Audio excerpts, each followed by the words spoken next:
Subscribe மற்றும் bell ஐக்கானை press பண்ணிங்க அப்படின்னா எங்கள் வீடியோஸோட நோட்டிஃபிகேஷன் உடனுக்குடனே கிடைக்கும். அனைத்து நண்பர்களுக்கும் ஆன்லைன் மீடியாவின் அன்பு வணக்கங்கள். நம்ம ஆன்லைன் மீடியா டீம் வந்து RRR சீரிஸ் அப்படின்றது தொடங்கியிருக்காங்க. ஸோ இந்த RRR சீரிஸ்ல 2017 இருந்து 2024 வரைக்கும் இருக்கக்கூடிய டிஎன்பிசி கேட்ட ப்ரீவியஸ் இயர் கொஸ்டின் எல்லாம் எடுத்து அதில் ரெப்பிட்டேஷன் கண்டென்ட் எதெல்லாம் இருக்கு, எதெல்லாம் முக்கியமான கண்டென்ட், எதெல்லாம் படிக்கணும், ஸோ அது எங்கெல்லாம் ஸ்கூல் புக்கில் இருக்கு எல்லாத்தையும் ஒர்க் பண்ணி உங்களுக்கு இந்த வீடியோவில் கொடுக்கப்படும். ஸோ ஒவ்வொரு நாளும் மார்னிங் 5:30 நம்ம வீடியோஸ் டான் வந்துடும். அதற்கு நீங்கள் செய்யக்கூடிய ஒரே வேலை, மறக்காம நம்ம ஆன்லைன் மீடியா சேனலை சப்ஸ்கிரைப் பண்ணி வச்சுக்கோங்க. அது போக வீடியோ பாருங்க, வீடியோ பார்த்து முடிச்சுட்டு உங்க மனசுக்கு என்ன தோணுதோ அதை கமெண்ட் பாக்ஸ்லையும் தெரிவிங்க. முக்கியமா நம்ம சேனலை சப்ஸ்கிரைப் பண்ணணும்னு நினைச்சீங்கன்னா லைக் பண்ணிட்டு வீடியோ பாருங்க. சோ இன்னைக்கான கிளாसेसல ஹிஸ்டரி சார்ந்து தான் பார்க்க போறோம். பார்க்க ஆரம்பிக்கலாம். சோ இங்க பாருங்க, முதல் கேள்வியே என்ன கேட்டிருக்காங்க அப்படின்னா, உலகின் ஒளி என்று அழைக்கப்பட்டவர் யார் அப்படின்னு கேட்டிருக்காங்க. சோ இந்த கேள்விக்கான மிகவும் சரியான விடை நூர்ஜஹான் அப்படின்னு தெரியும். ஓகேங்களா? அப்போ இந்த கேள்வி ஹிஸ்டரியில எந்த கண்டென்ட்ல இருந்து வந்திருக்கு அப்படின்னா, முகலாயர்கள் கண்டென்ட்ல இருந்து வந்திருக்கு. ஸோ முகலாயர்கள்ல மிகப்பெரிய மன்னர்கள் அப்படின்னு பார்த்தோம்னா அதை ஞாபகம் வச்சுக்கிறதுக்கு BHA, JSA, பாஷா அப்படின்னு ஞாபகம் வச்சுக்கலாம். நம்ம எல்லாத்துக்குமே இந்த ஷார்ட்கட் தெரியும். ஓகேங்களா? ஸோ தெரியாதவங்க தெரிஞ்சுக்கோங்க. B அப்படின்றது பாபர் அப்படின்ற மன்னரை குறிப்பிடுறாங்க. H அப்படின்றது ஹுமாயூன் அப்படின்ற மன்னரை குறிப்பிடுறாங்க. A அப்படின்றது அக்பர் அப்படின்ற மன்னரை குறிப்பிடுறாங்க. J அப்படின்றது ஜஹாங்கீர் அப்படின்ற மன்னரையும், S அப்படின்றது ஷாஜஹான் அப்படின்ற மன்னரையும், A அப்படின்றது அவுரங்கசீப் அப்படின்ற மன்னரையும் குறிப்பிடுறாங்க. ஸோ இவங்க தான் முகலாயர்கள் சாம்ராஜ்யத்தில் மிகப்பெரிய மன்னர்களாக இருந்தவங்க. ஸோ இந்த முகலாயர்கள் கண்டென்ட்டுக்குள்ள இருந்து தான் என்ன பண்ணியிருக்காங்க அப்படின்னா, உலகின் ஒளி என்று அழைக்கப்பட்டவர் நூர்ஜஹான் அப்படின்ற கேள்வியை நம்ம பார்த்திருக்கோம். சரி, இவங்க எங்க வர்றாங்க அப்படின்னா, ஜஹாங்கீர் அப்படின்னு சொல்லக்கூடிய மன்னருடைய மனைவியின் பெயர் தான் நூர்ஜஹான் அப்படின்னு தெரியும். ஓகேங்களா? ஸோ இவங்களுக்கு ஒரு பெயர் இருந்திருக்கும். அந்த பெயர் என்ன அப்படின்னா மெக்ருனிசா அப்படின்னு இருந்திருக்கும். ஸோ ஜஹாங்கீரால் அன்புடன் நூர்ஜஹான் அப்படின்னு இந்த பெயர் அழைக்கப்பட்டிருப்பாங்க. ஓகேங்களா? ஸோ உலகின் ஒளி அப்படின்னு அர்த்தம். ஸோ ரொம்ப அழகா இருக்காங்க அப்படின்றத டிஃபைன் பண்றதுக்காக இந்த பெயர் வைக்கப்பட்டிருக்கும். சரிப்பா, இந்த கண்டென்ட் நூர்ஜஹான் பற்றி ஸ்கூல் புக்ல ஏதாவது சொல்லியிருக்காங்களா? ஏன்னா இந்த ஒரு நூர்ஜஹான் பற்றின பெயர்ல கேள்வி கேட்டாங்க. நூர்ஜஹான் சார்ந்து வேற ஏதாவது கேள்வி கேட்டாங்கன்னா அதை எப்படி நம்ம எடுத்துக்கிறது, அதை எப்படி நாம டேக்கிள் பண்றது அப்படின்றதுக்காகத்தான் ஸ்கூல் புக்கையும் இங்க கனெக்ட் பண்ணியாச்சு. சரிப்பா, இந்த நூர்ஜஹான் அப்படின்றவங்க எந்த நாட்டை சார்ந்தவங்க? அவங்க பாரசீக நாட்டை சார்ந்தவங்க. சரி, இந்த நூர்ஜஹான் அவர்கள் ஜஹாங்கீர் அவையில எந்த அளவுக்கு நிர்வாகத்துல ஈடுபாடோடு இருந்தாங்க அப்படின்னா, உண்மையான அதிகாரமே நூர்ஜஹான் கிட்ட தான் இருந்தது அப்படின்னு சொல்லுவாங்க. ஸோ பெட்டிகோட் கவர்மெண்ட் அப்படின்னு சொல்லிட்டு கூட கிரிட்டிசைஸ் பண்ணுவாங்க. ஓகேங்களா? ஜஹாங்கீரோடைய அவையில நூர்ஜஹான் என்ன நினைக்கிறாங்களோ அத்தனையும் நடத்தி இருக்காங்க. சோ அதனால உண்மையான அதிகாரம் மிக்கவராக அவங்க இருந்தாங்க அப்படின்னு சொல்றாங்க. சோ இவங்களுக்கு தொல்லை கொடுக்கக்கூடிய ஒரு நபராக யார் இருந்தா அப்படின்னா, ஜஹாங்கீருடைய பையன் குர்ரம் இளவரசராக இருந்தவர் தனது அடுத்து அந்த மன்னருக்கு அப்புறம் நம்ம தான் அரசாட்சியில அரியணை ஏறணும் அப்படின்னு சொல்லிட்டு ரொம்ப ஈகர்னஸா இருந்திருப்பாரு. ஸோ அப்போ ஜஹாங்கீருடைய விசுவாசம் மிக்க ஒரு படைத்தளபதியாக மகபத் கான் அப்படின்னு ஒருத்தர் இருந்திருப்பாரு. ஓகேங்களா? ஸோ இந்த மகபத் கான் குர்ரமுடைய சூழ்ச்சிகள் எல்லாம் வீழ்த்தி ஜஹாங்கீரை காப்பாற்றிட்டே இருப்பாரு. ஸோ மகபத் கான் என்ன பண்ணிடுவாரு அப்படின்னா, ஒரு நேரம் நூர்ஜஹானுக்கும் மகபத் கானுக்கும் மிஸ் அண்டர்ஸ்டாண்டிங் ஏற்பட்டிருக்கும். ஸோ அதன் மூலமாக குர்ரமோட போய் சேர்ந்துருவாரு. ஓகேங்களா? சோ இந்த மாதிரி நடந்துட்டு இருக்கும் பொழுது அடுத்த மன்னராக குர்ரம் தானே வரணும்னு நினைக்கிறாரு, வரவிடக்கூடாது அப்படின்னு சொல்லிட்டு நூர்ஜஹான் என்ன நினைப்பாங்கன்னா, அவங்களுடைய மருமகன் சாரியார வரணும் அப்படின்னு நினைப்பாங்க. ஸோ நூர்ஜஹானுடைய சகோதரர் ஒருத்தர் இருந்திருப்பாரு. அவருடைய பேர் தான் ஆசப் கான் அப்படின்னு சொல்லுவாங்க. இவருடைய மகளை தான் யாரு கல்யாணம் பண்ணியிருப்பா அப்படின்னா, குர்ரம் அப்படின்றவர், அதாவது ஷாஜஹான் அடுத்த மன்னராக வரக்கூடிய ஷாஜஹான் கல்யாணம் பண்ணியிருப்பாரு. ஸோ அவரோட உதவியோட என்ன பண்ணிடுவாரு அப்படின்னா, அரியணை ஏறி இருப்பாரு. ஸோ ஷாஜஹான் அரியணை ஏற விடாமல் தடுப்பதற்கு ஒரு காரணமாக நூர்ஜஹான் இருந்திருக்காங்க அப்படின்றது தெரியணும். சோ 1627 ஜஹாங்கீர் இறக்குறாரு. 1641 ஆசப் கான் அப்படின்றவர் மரணம் அடைந்த பிறகு, ஓகேங்களா, சோ அதற்கு அப்புறம் நூர்ஜஹான் அவர்கள் என்ன பண்றாங்க அப்படின்னா, ஷாஜஹானுக்கு வழி விடுறாங்க. சோ 10 ஆண்டுகள் என்ன பண்ணிருப்பாங்கன்னா, ஜஹாங்கீர் உயிரோடு இருக்கும் பொழுது உண்மையான அதிகாரத்தை நூர்ஜஹான் அவர்கள் வச்சிருந்திருப்பாங்க. சோ இவ்வளவு இம்பாக்ட் முகலாய பேரரசுல ஏற்படுத்தின ஒரு நபரை பத்தி தான் டிஎன்பிசி கேட்டிருக்காங்க. சோ நூர்ஜஹான் சார்ந்து பர்சனலா நம்ம ஸ்கூல் புக்ல என்ன விஷயங்கள்லாம் இருக்கு அப்படின்றத பார்த்திருக்கோம். அவங்க எந்த நாட்டை சார்ந்தவங்க, அவங்க அண்ணனுடைய பேர் என்ன, ஸோ அவங்களுக்கும் யாருக்கும் மிஸ் அண்டர்ஸ்டாண்டிங் ஏற்பட்டது, ஸோ ஜஹாங்கீர் அவையில் அவங்க எவ்வளவு வலிமை மிக்கவங்களாக இருந்தாங்க, அவங்க யாரை மன்னரா கொண்டு வர நினைச்சாங்க அப்படின்ற விஷயங்கள் எல்லாத்தையுமே நம்ம பார்த்திருக்கோம். ஸோ ஜஹாங்கீர் எப்போ இறந்தாரு, அதற்கப்புறம் அவர் இறந்ததுக்கு அப்புறம் நூர்ஜஹானோட செல்வாக்கு குறையுது, ஷாஜஹானாக குர்ரம் வந்து அரியணை ஏறுறாரு அப்படின்ற ஒரு அழகான கதையை நம்ம தெரிஞ்சுக்கிட்டாச்சு. ஸோ இப்படி தாங்க பேக்ரவுண்ட்ல கதையோட ப்ரீவியஸ் இயர் கொஸ்டினையும் நம்ம ஞாபகப்படுத்தி படிக்க போறோம். இந்த வீடியோ உங்களுக்கு பிடிச்சிருக்கும்னு நினைக்கிறேன். ஸோ வீடியோ ஹோலிஸ்டிக்கா நீங்க பாருங்க, உங்களுக்கு ரொம்ப பயனுள்ள வகையில் இருக்கும். மறக்காம லைக் பண்ணிட்டு வீடியோ பாருங்க. அப்புறம் உங்க மனசுக்கு என்ன தோணுதோ அதை கமெண்ட் பாக்ஸ்ல ஃபீல் பண்றத சொல்லுங்க. ஓகேங்களா? சரி வாங்க அடுத்து என்ன இருக்குன்னு பார்க்க ஆரம்பிக்கலாம். அடுத்த விஷயம் நாம என்ன பார்க்க போறோம் அப்படின்னா, நூர்ஜஹான் இறப்பையும் குறிப்பிட்டிருக்காங்க பாருங்க, 1645 அப்படின்னு தெரியணும். சரி இங்க பாருங்க, அடுத்த விஷயம், காஞ்சியில் உள்ள புகழ்பெற்ற கைலாசநாதர் கோவிலை கட்டியவர் யார் அப்படின்னு கேட்டிருக்காங்க. ஓகேவா? சோ இந்த மாதிரி ஒரு பர்டிகுலர் கண்டென்ட்ல இருந்து மட்டும் ரிப்பீட்டடா கேள்வி வந்துட்டே இருக்குங்க. சோ இந்த கேள்வி வந்து பல்லவர்கள் சார்ந்த ஒரு கேள்வி. சோ கைலாசநாதர் கோவிலை கட்டியது யாரு? ராஜசிம்மன் அப்படின்னு தெரியும். ஓகேங்களா? சோ ராஜசிம்மன் அழைக்கப்பட்ட மன்னர் யாருன்னே கேட்டிருக்காங்க. சோ யாரு? இரண்டாம் நரசிம்மரை தான் ராஜசிம்மர்னு அழைச்சாங்க அப்படின்றது ஃபர்ஸ்ட் தெரியும். ஓகேங்களா? சரி, இப்போ பல்லவர்கள் சார்ந்து, ராஜசிம்மர் சார்ந்து, அதுவும் கைலாசநாதர் கோயிலை கட்டியவர் சார்ந்து படிச்சிருக்கோமா?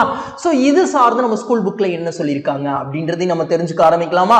இங்க பாருங்க என்ன சொல்லியிருக்காங்கன்னு. அதாவது இரண்டாம் நரசிம்மவர்மன் இருக்கார்ல, இவர் வந்து கைலாசநாதர் கோயிலை மட்டும் கட்டல, 7 கோவில்கள் அழைக்கப்படக்கூடிய மகாபலிபுரத்தில் அமைந்துள்ள கடற்கரை கோவிலையும் கட்டினாரு அப்படின்னு சொல்லுவாங்க. ஓகேங்களா? தென்னிந்தியாவின் மிக பழமையான கட்டுமான கோவில்களாக இந்த கடற்கரை கோவில் பார்க்கப்படுது அப்படின்னு சொல்றாங்க. ஒரே பாறையில் ஒரே கோவிலை அமைக்கும் பழைய முறைப்படி இல்லாமல் கட்டுமான கோவில்கள் பாறை பாலங்களை கொண்டு கட்டப்பட்டிருக்கு அப்படின்னு சொல்றாங்க. சோ இவர் தான் வந்து மன்னர் இரண்டாம் நரசிம்மவர்மன், இன்னொரு பெயர்ல அழைக்கப்பட்டார் ராஜசிம்மன் அப்படின்றது அழகா சொல்லியிருக்காங்க. சோ அதுக்கப்புறம் என்ன சொல்றாங்க அப்படின்னா, காஞ்சியில வைகுண்ட பெருமாள் கோவில் இரண்டாம் நந்திவர்மனால் கட்டப்பட்டது. ஏன் இந்த கொஸ்டினை இங்க நம்ம பார்க்கிறோம் அப்படின்னா கன்ஃபியூஸ் பண்ணுவாங்க. ஓகேங்களா? கைலாசநாதர் கோவிலை கட்டியது தான் ராஜசிம்மன், இரண்டாம் நரசிம்மவர்மன், நல்ல ஞாபகம் வச்சுக்கணும். வைகுண்ட பெருமாள் கோவிலை கட்டியது இரண்டாம் நந்திவர்மன் அப்படின்றது ஞாபகம் வச்சுக்கணும். ஓகேங்களா? சோ இந்த கோவில் பத்தி படிக்கும் பொழுதே அந்த கோவிலையும் நம்ம ஞாபகம் வச்சுக்கணும். சோ இப்போ நம்ம என்ன படிச்சிருக்கோம்? ராஜசிம்மன் அப்படின்றவங்களுக்கு இன்னொரு பெயர் இருக்கு அப்படின்றத பார்த்தோம். ஓகேங்களா? சோ அந்த பெயர் இரண்டாம் நரசிம்மவர்மன் அப்படின்னு பார்த்தோம். சோ அவங்க கடற்கரை கோவில் மாமல்லபுரத்துல கட்டியிருக்காங்க. அதுக்கப்புறம் வந்து கைலாசநாதர் கோவில் காஞ்சியில கட்டியிருக்காங்க. அதே காஞ்சியில வந்து வைகுண்ட பெருமாள் கோவில் அப்படின்றத இரண்டாம் நந்திவர்மன் கட்டியிருக்காங்க அப்படின்னு விஷயம் பார்த்திருக்கோம். ஓகேங்களா? சோ அடுத்து நாம என்ன பார்க்க போறோம் அப்படின்னா, இரண்டாம் நந்திவர்மன் அதாவது ராஜசிம்மனுக்கு இன்னும் சில பெயர்கள் இருக்கு, அதையும் நம்ம பார்க்கிறோம். சோ அவருடைய ஆட்சி காலம் அப்படின்னு எடுத்துட்டோம்னா 695 இருந்து 722 அப்படின்னு சொல்லிட்டாங்க. சோ இவருடைய சிறப்பு பெயர்கள் அப்படின்னா, சங்கர பக்தன் அப்படின்னாலும் இரண்டாம் நரசிம்மவர்மனை தான் குறிப்பிடுறாங்க. வாத்திய வித்யாதரன் அப்படின்றதும் அவருடைய பேர் தான். சோ ஆகம பிரியன் அப்படின்றதும் அவருடைய பேர் தான். ஓகேங்களா? சோ இதையும் கூடுதலாக தெரிஞ்சுக்கோங்க. சோ நாம இங்க என்ன படிச்சிருக்கோம் அப்படின்னா, பல்லவ மன்னனாகிய ராஜசிம்மன் சார்ந்து ஒரு கேள்வி பார்த்திருக்கோம். அந்த கேள்வி போக ராஜசிம்மன் சார்ந்து வேறு என்ன கட்டிடக்கலை இருந்தது அப்படின்றதையும் பார்த்திருக்கோம். அவருக்கு வேறு என்ன சிறப்பு பெயர்கள் இருக்கு அப்படின்றதையும் நம்ம பார்த்தாச்சு. ஓகேங்களா? ஏன்னா அந்த கேள்வியிலேயே வந்து ஆப்ஷன் வந்து இரண்டாம் நரசிம்மவர்மன் வைக்கல, என்ன வச்சாங்க, அதாவது ராஜசிம்மன் அப்படின்றது வச்சாங்க. அப்போ அவருடைய பட்ட பெயர்களையும் நம்ம தெரிஞ்சுக்கிறது ரொம்ப முக்கியமான விஷயம். ஓகேங்களா? சோ சிறப்பு பெயர்களையும் நம்ம பார்த்தாச்சு. அடுத்து நாம என்ன பார்க்க போறோம் அப்படின்னா, இன்றைக்கான 3வது கேள்வி, சீக்கியர்களின் 5வது குரு யார் அப்படின்னு கேட்டிருக்காங்க. ஏன்பா திடீர்னு சீக்கியர்கள் பத்தி கேட்டிருக்காங்க அப்படின்னா, முகலாயர்கள்ல ஆட்சியில் கட்டில ஏறுவதற்கு ஒரு இடையூறாக இருந்தவராக இவரை சொல்லுவாங்க. சோ முகலாயர்கள் பத்தி படிக்கும் பொழுது இவரை பத்தி நம்ம கண்டிப்பா படிப்போம். சோ அதனால இவரை கேள்வியாக கேட்டிருக்காங்க. ஏன்னா முகலாயர்கள் நம்ம சிலபஸ்ல இருக்கு. ஓகேங்களா? சோ சீக்கியர்களின் 5வது குருவாக இருந்தவர் குரு அர்ஜுன் தேவ் அப்படின்னு தெரியும். ஓகேங்களா? சோ இவர் சார்ந்த நம்ம ஸ்கூல் புக்ல என்ன இருக்கு அப்படின்றதையும் சேர்த்து பார்த்துறது ரொம்ப நல்ல விஷயம். சோ இவர் என்ன பண்ணாரு, முகலாயர்கள் ஆட்சியில் இருக்கும் பொழுது அவங்களுக்கு இடையூறாக என்ன விஷயம் பண்ணாரு அப்படின்றத நம்ம பார்க்க போறோம். ஓகேங்களா? 5வது குரு அப்படின்னு சொல்லியிருக்காங்க. மொத்தம் எத்தனை குருக்கள் இருக்காங்க சீக்கியர்கள் அப்படின்னா 10 குருக்கள் இருக்காங்க. அதுல முதல் குரு அப்படின்னா குரு நானக் அப்படின்னு தெரியும். ஓகேங்களா? சோ 5வது குரு தான் குரு அர்ஜுன் தேவ் அப்படின்னு பார்த்திருக்கோம். இவர் என்ன பண்ணிருப்பாரு அப்படின்னா, அரியணை கைப்பற்றுவதற்கு குஷ்ரு அப்படின்றவர் வந்து ரொம்ப வந்து போராடிட்டு இருப்பாரு. யாருடைய மகன் குஷ்ரு அப்படின்னா, ஜஹாங்கீருடைய மகன் தான் குஷ்ரு. ஸோ ஜஹாங்கீருக்கு அப்புறம் நாம தான் வரணும் அப்படின்னு நினைச்சிருப்பாரு. ஸோ அதற்கு வந்து குரு அர்ஜுன் தேவ் வந்து இந்த குஸ்ருவுக்கு வந்து ஹெல்ப் பண்ணுவாரு. ஸோ குஸ்ருனால அது குரு அர்ஜுன் தேவ்னால தான் குஸ்ரு வந்து ரொம்ப இடையூறு கொடுக்குறாரு அப்படின்னு சொல்லிட்டு ஜஹாங்கீர் வந்து நினைச்சிட்டு இந்த குரு அர்ஜுன் தேவை கொல்லணும் அப்படின்னு சொல்லிட்டு திட்டம் தீட்டிடுவாரு, கொண்டு போட்டுருவாங்க. ஓகேங்களா? ஸோ அதனால என்ன ஆகிடும் அப்படின்னா முகலாயர்களுக்கும் சீக்கியர்களுக்கும் பகை அப்படின்றது அதிகமாகிடும் அப்படின்னு சொல்றாங்க. ஓகேங்களா? அதனால என்ன ஆகும் அப்படின்னா முகலாய சாம்ராஜ்யத்திற்கு வடமேற்குல ரொம்ப பெரிய எதிர்ப்பு இருக்கும். ஸோ வடமேற்கு பகுதியிலே அவங்க பாதுகாப்பு இழப்பை நேரிடுவதற்கு இந்த குரு அர்ஜுன் தேவ் 5வது சீக்கிய குரு மிகப்பெரிய ஒரு காரணமாக இருப்பாரு அப்படின்றத தெரிஞ்சுக்கணும். ஓகேங்களா? ஸோ குரு அர்ஜுன் தேவ் முகலாயர்கள் சார்ந்து என்ன விதமான தாக்கத்தை ஏற்படுத்தினாரு, குஸ்ரு அப்படின்றவருக்கு ஹெல்ப் பண்ணியிருக்காரு, ஜஹாங்கீர் அப்படின்றவர் கொண்டிருக்காரு அப்படின்ற விஷயம் நம்ம பார்த்துருக்கோம். ஓகேங்களா? நம்ம ஸ்கூல் புக்ல இருக்க விஷயங்களை மட்டும் நம்ம நல்லா பார்த்துக்கிட்டே போவோம். ஸோ இந்த கிளாஸஸோடைய அல்டிமேட் எய்மே என்ன அப்படின்னா இந்த கேள்வி சார்ந்து ஸ்கூல் புக்ல என்ன தகவல் இருக்கு அதை மட்டும் உங்களுக்கு லிங்க் பண்ணி கொடுத்துட்டா ஸ்கூல் புக்ல இருந்து தான் கேள்விகள் வரும் அப்படின்றதுனால அதை பார்த்துட்டாலே அவங்க 90% ஆஃப் கேள்வியை கண்டிப்பா ஷோர் ஷார்ட்டா அடிக்க முடியும். அதனால தான் நாம இந்த கிளாஸஸ் இப்படி கொண்டு போயிட்டு இருக்கோம். வாங்க அடுத்து நாம என்ன இருக்குன்னு பார்க்கலாம். அடுத்த விஷயம் நாம என்ன பார்க்க போறோம் அப்படின்னா கிருஷ்ணதேவராயர் எந்த வம்சத்தை சார்ந்தவர் அப்படின்னு கேட்டிருக்காங்க. சோ இந்த கேள்விக்கான மிகவும் சரியான விடை துளுவ வம்சத்தை சார்ந்தவர் அப்படின்னு தெரியும். ஓகேங்களா? சோ இப்போ கிருஷ்ணதேவராயர் சார்ந்து கேட்டிருக்காங்களா? சோ கிருஷ்ணதேவராயர் அப்படின்றது விஜயநகர பேரரசு இருக்குல்ல, இந்த விஜயநகர பேரரசுல மிகவும் போற்றப்படக்கூடிய ஒரு முக்கியமான மன்னர் அப்படின்னு தெரியணும். சோ இவர் வந்து துளுவ வம்சம் அப்படின்னு சொல்லிட்டாங்க. விஜயநகர பேரரசுலயே 4 வம்சங்கள் இருக்கு. அந்த 4 வம்சம் ஆப்ஷன்ல கொடுத்திருக்காங்க. துளுவ வம்சம், சாளுவ வம்சம், சங்க வம்சம், அதுக்கப்புறம் ஆரவீடு வம்சம் அப்படின்னு. ஓகேங்களா? சோ இதுல முதல்ல இருந்தது அப்படின்னா சங்க வம்சம் அப்படின்னு சொல்லுவாங்க. இந்த விஜயநகர பேரரசை தோற்றுவித்ததே ஹரிஹரர் புக்கர் அப்படின்னு சொல்லுவாங்க. இந்த ஹரிஹரர் புக்கருடைய அப்பாவுடைய பேர் தான் சங்கமர் அப்படின்னு சொல்லுவாங்க. அவருடைய பெயர்லயே வந்து முதல் வம்சத்தை தோற்றுவிச்சிருப்பாங்க. அதுதான் சங்கம வம்சம் அப்படின்னு தெரியணும். சரிப்பா, அப்ப கிருஷ்ணதேவராயர் இருக்கக்கூடிய வம்சம் எத்தனையாவது வம்சம் அப்படின்னா 3வது வம்சம் தான் துளுவ வம்சம் அப்படின்னு தெரியும். ஓகேங்களா? சோ இதை தான் இங்க குறிப்பிட்டிருக்காங்க, நம்ம பார்க்கலாம். ஓகேங்களா? சோ இப்போ கிருஷ்ணதேவராயர் துளுவ வம்சம் சொல்லியாச்சு. இந்த துளுவ வம்சத்தை தோற்றுவிச்சவர் அப்படின்னா 1505ல மூத்த மகனாகிய வீர நரசிம்மர் என்ன பண்ணிருப்பாரு, துளுவ வம்சத்தை தொடங்கி வச்சிருப்பாரு. சோ கிருஷ்ணதேவராயருடைய சகோதரன் தான் தொடங்கி இருக்காரு அப்படின்னு தெரியணும். சோ துளுவ வம்சத்தை தோற்றுவித்தவர்னா வீர நரசிம்மர். எந்த வருஷம்? 1505. சரிப்பா, கிருஷ்ணதேவராயர் மன்னராக இருந்தாரு. எந்த வருஷத்துல மன்னராக இருந்தாரு? 1509 இருந்து 1529, ஒரு 20 ஆண்டுகள் இருந்திருக்காரு அப்படின்னு தெரியணும். சோ 4 வம்சங்கள் இருக்குன்னு சொன்னீங்க, அதோடைய காலகட்டம் அப்படின்றதையும் தெரிஞ்சுக்கணும்ல. சங்க வம்சம் அப்படின்றதா முதல் வம்சம் 1336ல ஸ்டார்ட் ஆகுது, 1485 வரைக்கும் இருக்கு. சோ அப்போ விஜயநகர பேரரசு தோற்றுவிக்கப்பட்ட ஆண்டுன்னு கேட்டாலும் 1336 அப்படின்னு ரொம்ப அழகா சொல்லிடணும். சாளுவ வம்சம் அப்படின்றது ரொம்ப கம்மியான ஒரு வருஷம் தான். ஓகேங்களா? 1485ல இருந்து 1505. சோ ஒரு 20 வருஷம் தான். அதுக்கப்புறம் துளுவ வம்சம் அப்படின்றது 1505ல இருந்து 1570 அப்படின்னு சொல்லிட்டாங்க.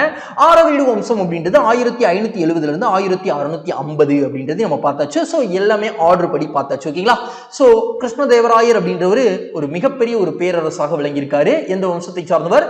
துளுவ வம்சத்தை சார்ந்தவர் அப்படின்றத பார்த்திருக்கோம். ஓகேங்களா? அடுத்து நாம என்ன பார்க்க போறோம் அப்படின்னா டெல்லி சுல்தானியர்கள் ஆட்சி காலத்தில் ராணுவ மந்திரி எவ்வாறு அழைக்கப்பட்டார் அப்படின்னு கேட்டிருக்காங்க. ஸோ இந்த மாதிரி கேள்வி கேட்பது வழக்கமான ஒரு விஷயம் தான், நீங்களே பார்த்தாலே தெரியும். ஸோ இந்த கேள்விகள்லாம் மோஸ்ட் ரிப்பீட்டட் ஃபார்ம் ஆஃப் கேள்விகள் தான். ஓகேங்களா? 2017ல இப்போதான் பார்த்துட்டு இருக்கோம். 2018 பார்ப்போம், 19 பார்ப்போம், 20 பார்ப்போம், 21, 22, 23, 24 பார்க்கும் பொழுது ஸ்கூல் புக்ல இருக்கக்கூடிய மேக்சிமம் முக்கியமான ஏரியாஸ் எல்லாத்தையுமே நம்ம ஈஸியாக கவர் பண்ணிட முடியும். ஸோ அந்த பிரைமரி அப்ஜெக்டிவ்ல தான் இந்த கிளாஸஸ் கொண்டு போகப்பட்டிருக்கு. ஸோ டெல்லி சுல்தானியர்கள் ஆட்சி காலத்தில் ராணுவ மந்திரியாக இருந்தது அப்படின்னு கேட்டோம்னா திவானை அர்ஸ் அப்படின்னு தெரியும். ஓகேங்களா? சோ ஆர்மி அப்படின்றத அர்ஸ் அப்படின்றத ஞாபகம் வச்சுக்கலாம். சோ ராணுவ மந்திரி அர்ஸ் அப்படின்றத ஞாபகம் வச்சுக்கோங்க. தில்லி சுல்தானியர்கள் காலகட்டத்தில் திவானை அர்ஸ் அப்படின்னு சொன்னாங்க. சோ இது சார்ந்த விவரங்களை பார்க்கலாம். சோ தில்லி சுல்தானிய காலகட்டம் அப்படின்னு பார்த்தோம்னா 1206ல இருந்து 1526 வரைக்கும் இருந்திருக்காங்க. கிட்டத்தட்ட 320 வருஷம் ஆட்சி செஞ்சிருக்காங்க. சோ எப்படி வந்து நம்ம விஜயநகர பேரரசு வந்து 4 கட்டமாக பிரிச்சோமோ, சங்கம, சாளுவ, துளுவ, ஆரவீடுன்னு பிரிச்சோமோ, அது மாதிரி தில்லி சுல்தானியர்களையும் நாம 5ஆக பிரிக்க முடியும் அப்படின்னு சொல்றாங்க. மம்லக் டைனஸ்டி, மம்லக் ஆட்சி, கில்ஜி ஆட்சி, துக்ளக் ஆட்சி, சையது வம்சம், லோடி வம்சம் அப்படின்னு சொல்லிட்டு நம்மளால பிரிக்க முடியும் அப்படின்னு சொல்றாங்க. ஓகேங்களா? சரிப்பா, இப்ப நம்ம கேள்வியில என்ன பார்த்தோம்? டில்லி சுல்தானியர்கள் காலகட்டத்தில் அமைச்சர்களை எப்படிலாம் குறிப்பிட்டாங்க அப்படின்றத பார்த்தோம். பர்டிகுலரா ராணுவ மந்திரி எப்படி குறிப்பிட்டாங்க அப்படின்றத பார்த்தோம். சரி, வேறு அமைச்சர்கள்லாம் அதுவும் கேள்வியை கேட்பாங்கல்ல, மேட்ச் த ஃபாலோவிங்ல கேட்டிருக்காங்க. ஓகேவா? ஸோ அப்ப நாம இதெல்லாம் நல்லா படிச்சு வச்சுக்கிட்டோம்னா அந்த கேள்வி எப்படி கேட்டாலும் நம்மளால அடிக்க முடியும். ஸோ வசீர் அப்படின்னு தில்லி சுல்தானியர்கள் யாரை சொல்றாங்க? பிரதமர் மற்றும் நிதி அமைச்சரை குறிப்பிடுறாங்க. திவானி ரிசாலத் அப்படின்னு யாரை சொல்றாங்க? வெளியுறவு அமைச்சரை குறிப்பிடுறாங்க. சுதர் உஸ் சாதர் அப்படின்னு யாரை சொல்றாங்க? இஸ்லாமிய சட்ட அமைச்சரை சொல்றாங்க. திவானி இன்சா அப்படின்றது யார சொல்றாங்க? அஞ்சல் துறையை சொல்றாங்க. சோ இன்சா அப்படினாலே தகவல் தொழில்நுட்பம், இன்ஸ்டாகிராம் அப்படின்றது ஞாபகம் வச்சுக்கோங்க. தகவல் அஞ்சல் துறை அப்படின்றது ஈஸியா ஞாபகம் வச்சுக்கலாம். ஓகேங்களா? சோ திவானி அர்ஸ் அப்படின்றது நம்ம இப்பதான் பார்த்தோம், பாதுகாப்பு மற்றும் படைத்துறை அமைச்சர் சொல்றாங்க. காசி உல் காசத் அப்படின்றது நீதித்துறை அமைச்சர் சொல்றாங்க அப்படின்னு தெரியும். ஓகேங்களா? சோ எப்படி படிச்சிருக்கோம்? ஒரு விஷயம் தான் கேள்வியா கேட்டாங்க, ஆனா நம்ம 6 விஷயத்தையும் ஞாபகம் வச்சுக்க போறோம். சோ 6 விஷயத்தையும் ஞாபகம் வச்சுக்கும் போது அவங்க என்ன மாதிரி வெரைட்டியா நம்மகிட்ட கேட்டாலும் நம்மளால ஆன்சர் பண்ண முடியும். ஓகேங்களா? அடுத்து நாம என்ன பார்க்க போறோம்? உங்களுடைய வேலை என்ன அப்படின்னா கிளாஸஸ் பார்த்துட்டு முக்கியமா இதுல இருக்கக்கூடிய விஷயங்கள் அத்துணையும் முடிஞ்ச வரைக்கும் ஞாபகப்படுத்தி வச்சுக்கோங்க. மோஸ்ட் ரிப்பீட்டடா படிச்சுட்டே இருந்தீங்கன்னா கண்டிப்பா ஞாபகம் இருக்கும். ஜிஎஸ்ல நிறைய மார்க் உங்களால ஸ்கோர் பண்ண முடியும். ஹிஸ்டரியோட நம்ம கிளாஸஸ் நிக்க போறது இல்ல. பாலிட்டி, எக்கனாமிக்ஸ் யூனிட்ல இருக்கக்கூடிய, அதாவது சிலபஸ்ல இருக்கக்கூடிய அத்தனை யூனிட்டுகளும் ப்ரீவியஸ் இயர் கொஸ்டினை கம்பைன் பண்ணி ஸ்கூல் புக் வச்சே தான் நம்ம படிக்க போறோம். ஓகேங்களா? அடுத்து நாம என்ன பார்க்க போறோம் அப்படின்னா இந்திய நெப்போலியன் என்ற பட்டம் இவருக்கு கொடுக்கப்பட்டுள்ளது. யாருக்கு கொடுக்கப்பட்டது இந்திய நெப்போலியன் அப்படின்னா சமுத்திரகுப்தருக்கு கொடுக்கப்பட்டது அப்படின்னு தெரியும். ஓகேங்களா? சோ 2017ல தான் இந்த மாதிரி கேள்விகள்லாம் கேட்டிருக்காங்க. சோ சமுத்திரகுப்தர் அப்படினாலே குப்த வம்சத்துல இருந்து இந்த கேள்வி கேட்டாங்க. சோ சமுத்திரகுப்தர் அப்படின்றவர் ஏன் 2ஆம் நெப்போலியன் சொன்னாங்க, அதை ஜஸ்டிஃபை பண்ற ஸ்கூல் புக் கண்டென்ட் தான் இப்போ நம்ம பார்க்க போறோம். ஓகேங்களா? சோ சமுத்திரகுப்தர் அப்படின்றவர் ஒரு மிகப்பெரிய மன்னருங்க. சோ இவரை பத்தி அசோகர் தூண் கல்வெட்டு, அலகாபாத் தூண் கல்வெட்டுல ரொம்ப அழகா சொல்லியிருப்பாங்க. கவி ராஜா அப்படின்னு இவருக்கு இன்னொரு பேர் இருக்கு. இவருடைய நாணயங்கள்ல மியூசிக் வாசிப்பது போல, அதாவது வீணை வாசிப்பது போல காட்சியெல்லாம் இடம்பெற்றிருக்கு அப்படின்னு சொல்லுவாங்க. சோ இப்போ அப்படிப்பட்ட ஒரு சமுத்திரகுப்தர் சார்ந்து தான் பார்க்க போறோம். மிகப்பெரிய ஒரு போர் தளபதி அப்படின்னு சொல்லிட்டாங்க. இவர் ஒரு பேரரசவை நிறுவி இருக்காரு.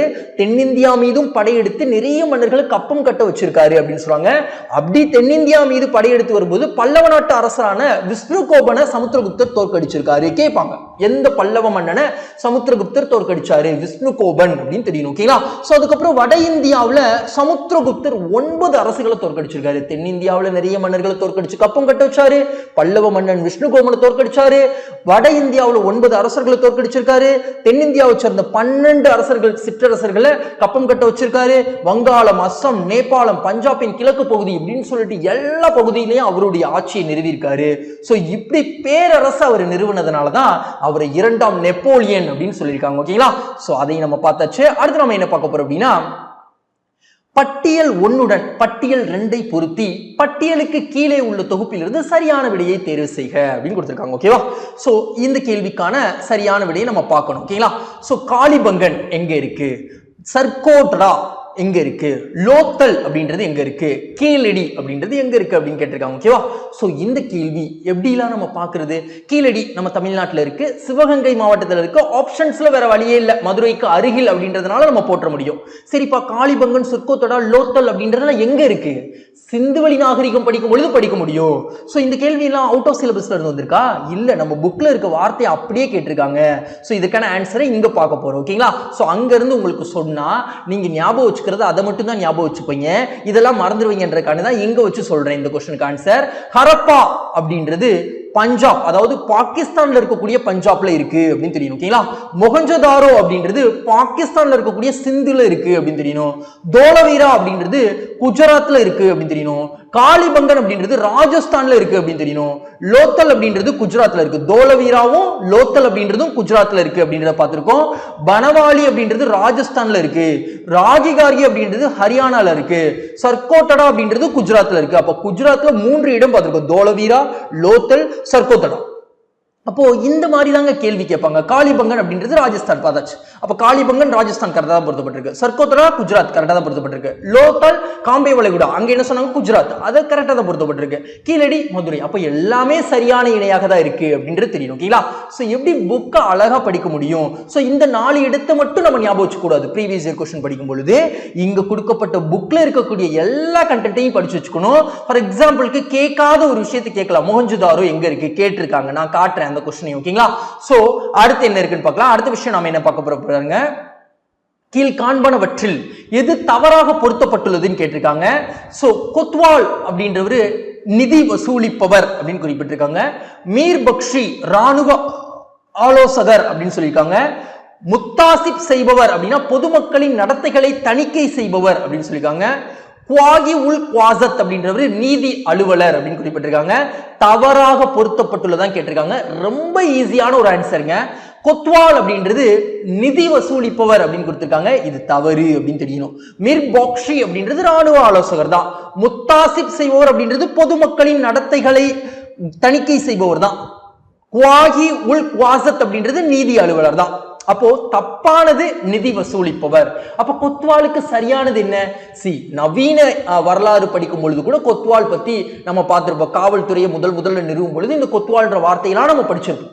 சோ கொத்வால்னாலே காவல் பணியில் ஈடுபடக்கூடியவங்க அப்படின்றது தெரியணும். ஓகேங்களா? அது மேஜரான ஒரு விஷயம். நிதி ஃபினான்ஸ் பத்தி அவங்க வரவே மாட்டாங்க. சோ இது சார்ந்து நம்ம ஸ்கூல் புக்ல இருக்கா? ரொம்ப அழகாவே இருக்கு. தில்லி சுல்தானிய அரச முறையை பாமினியில இருக்கக்கூடிய 3ஆம் முகமது அப்படின்றவர் பின்பற்றினாரு அப்படின்னு சொல்றாங்க. ஓகேங்களா? பாமினி பேரரசு, விஜயநகர பேரரசுலாம் நல்லா படிச்சு வச்சுக்கணும். சோ பாமினி பேரரசுல இருந்த ஒரு மன்னர் தில்லி சுல்தானிய முறையை பின்பற்றி இருக்காரு.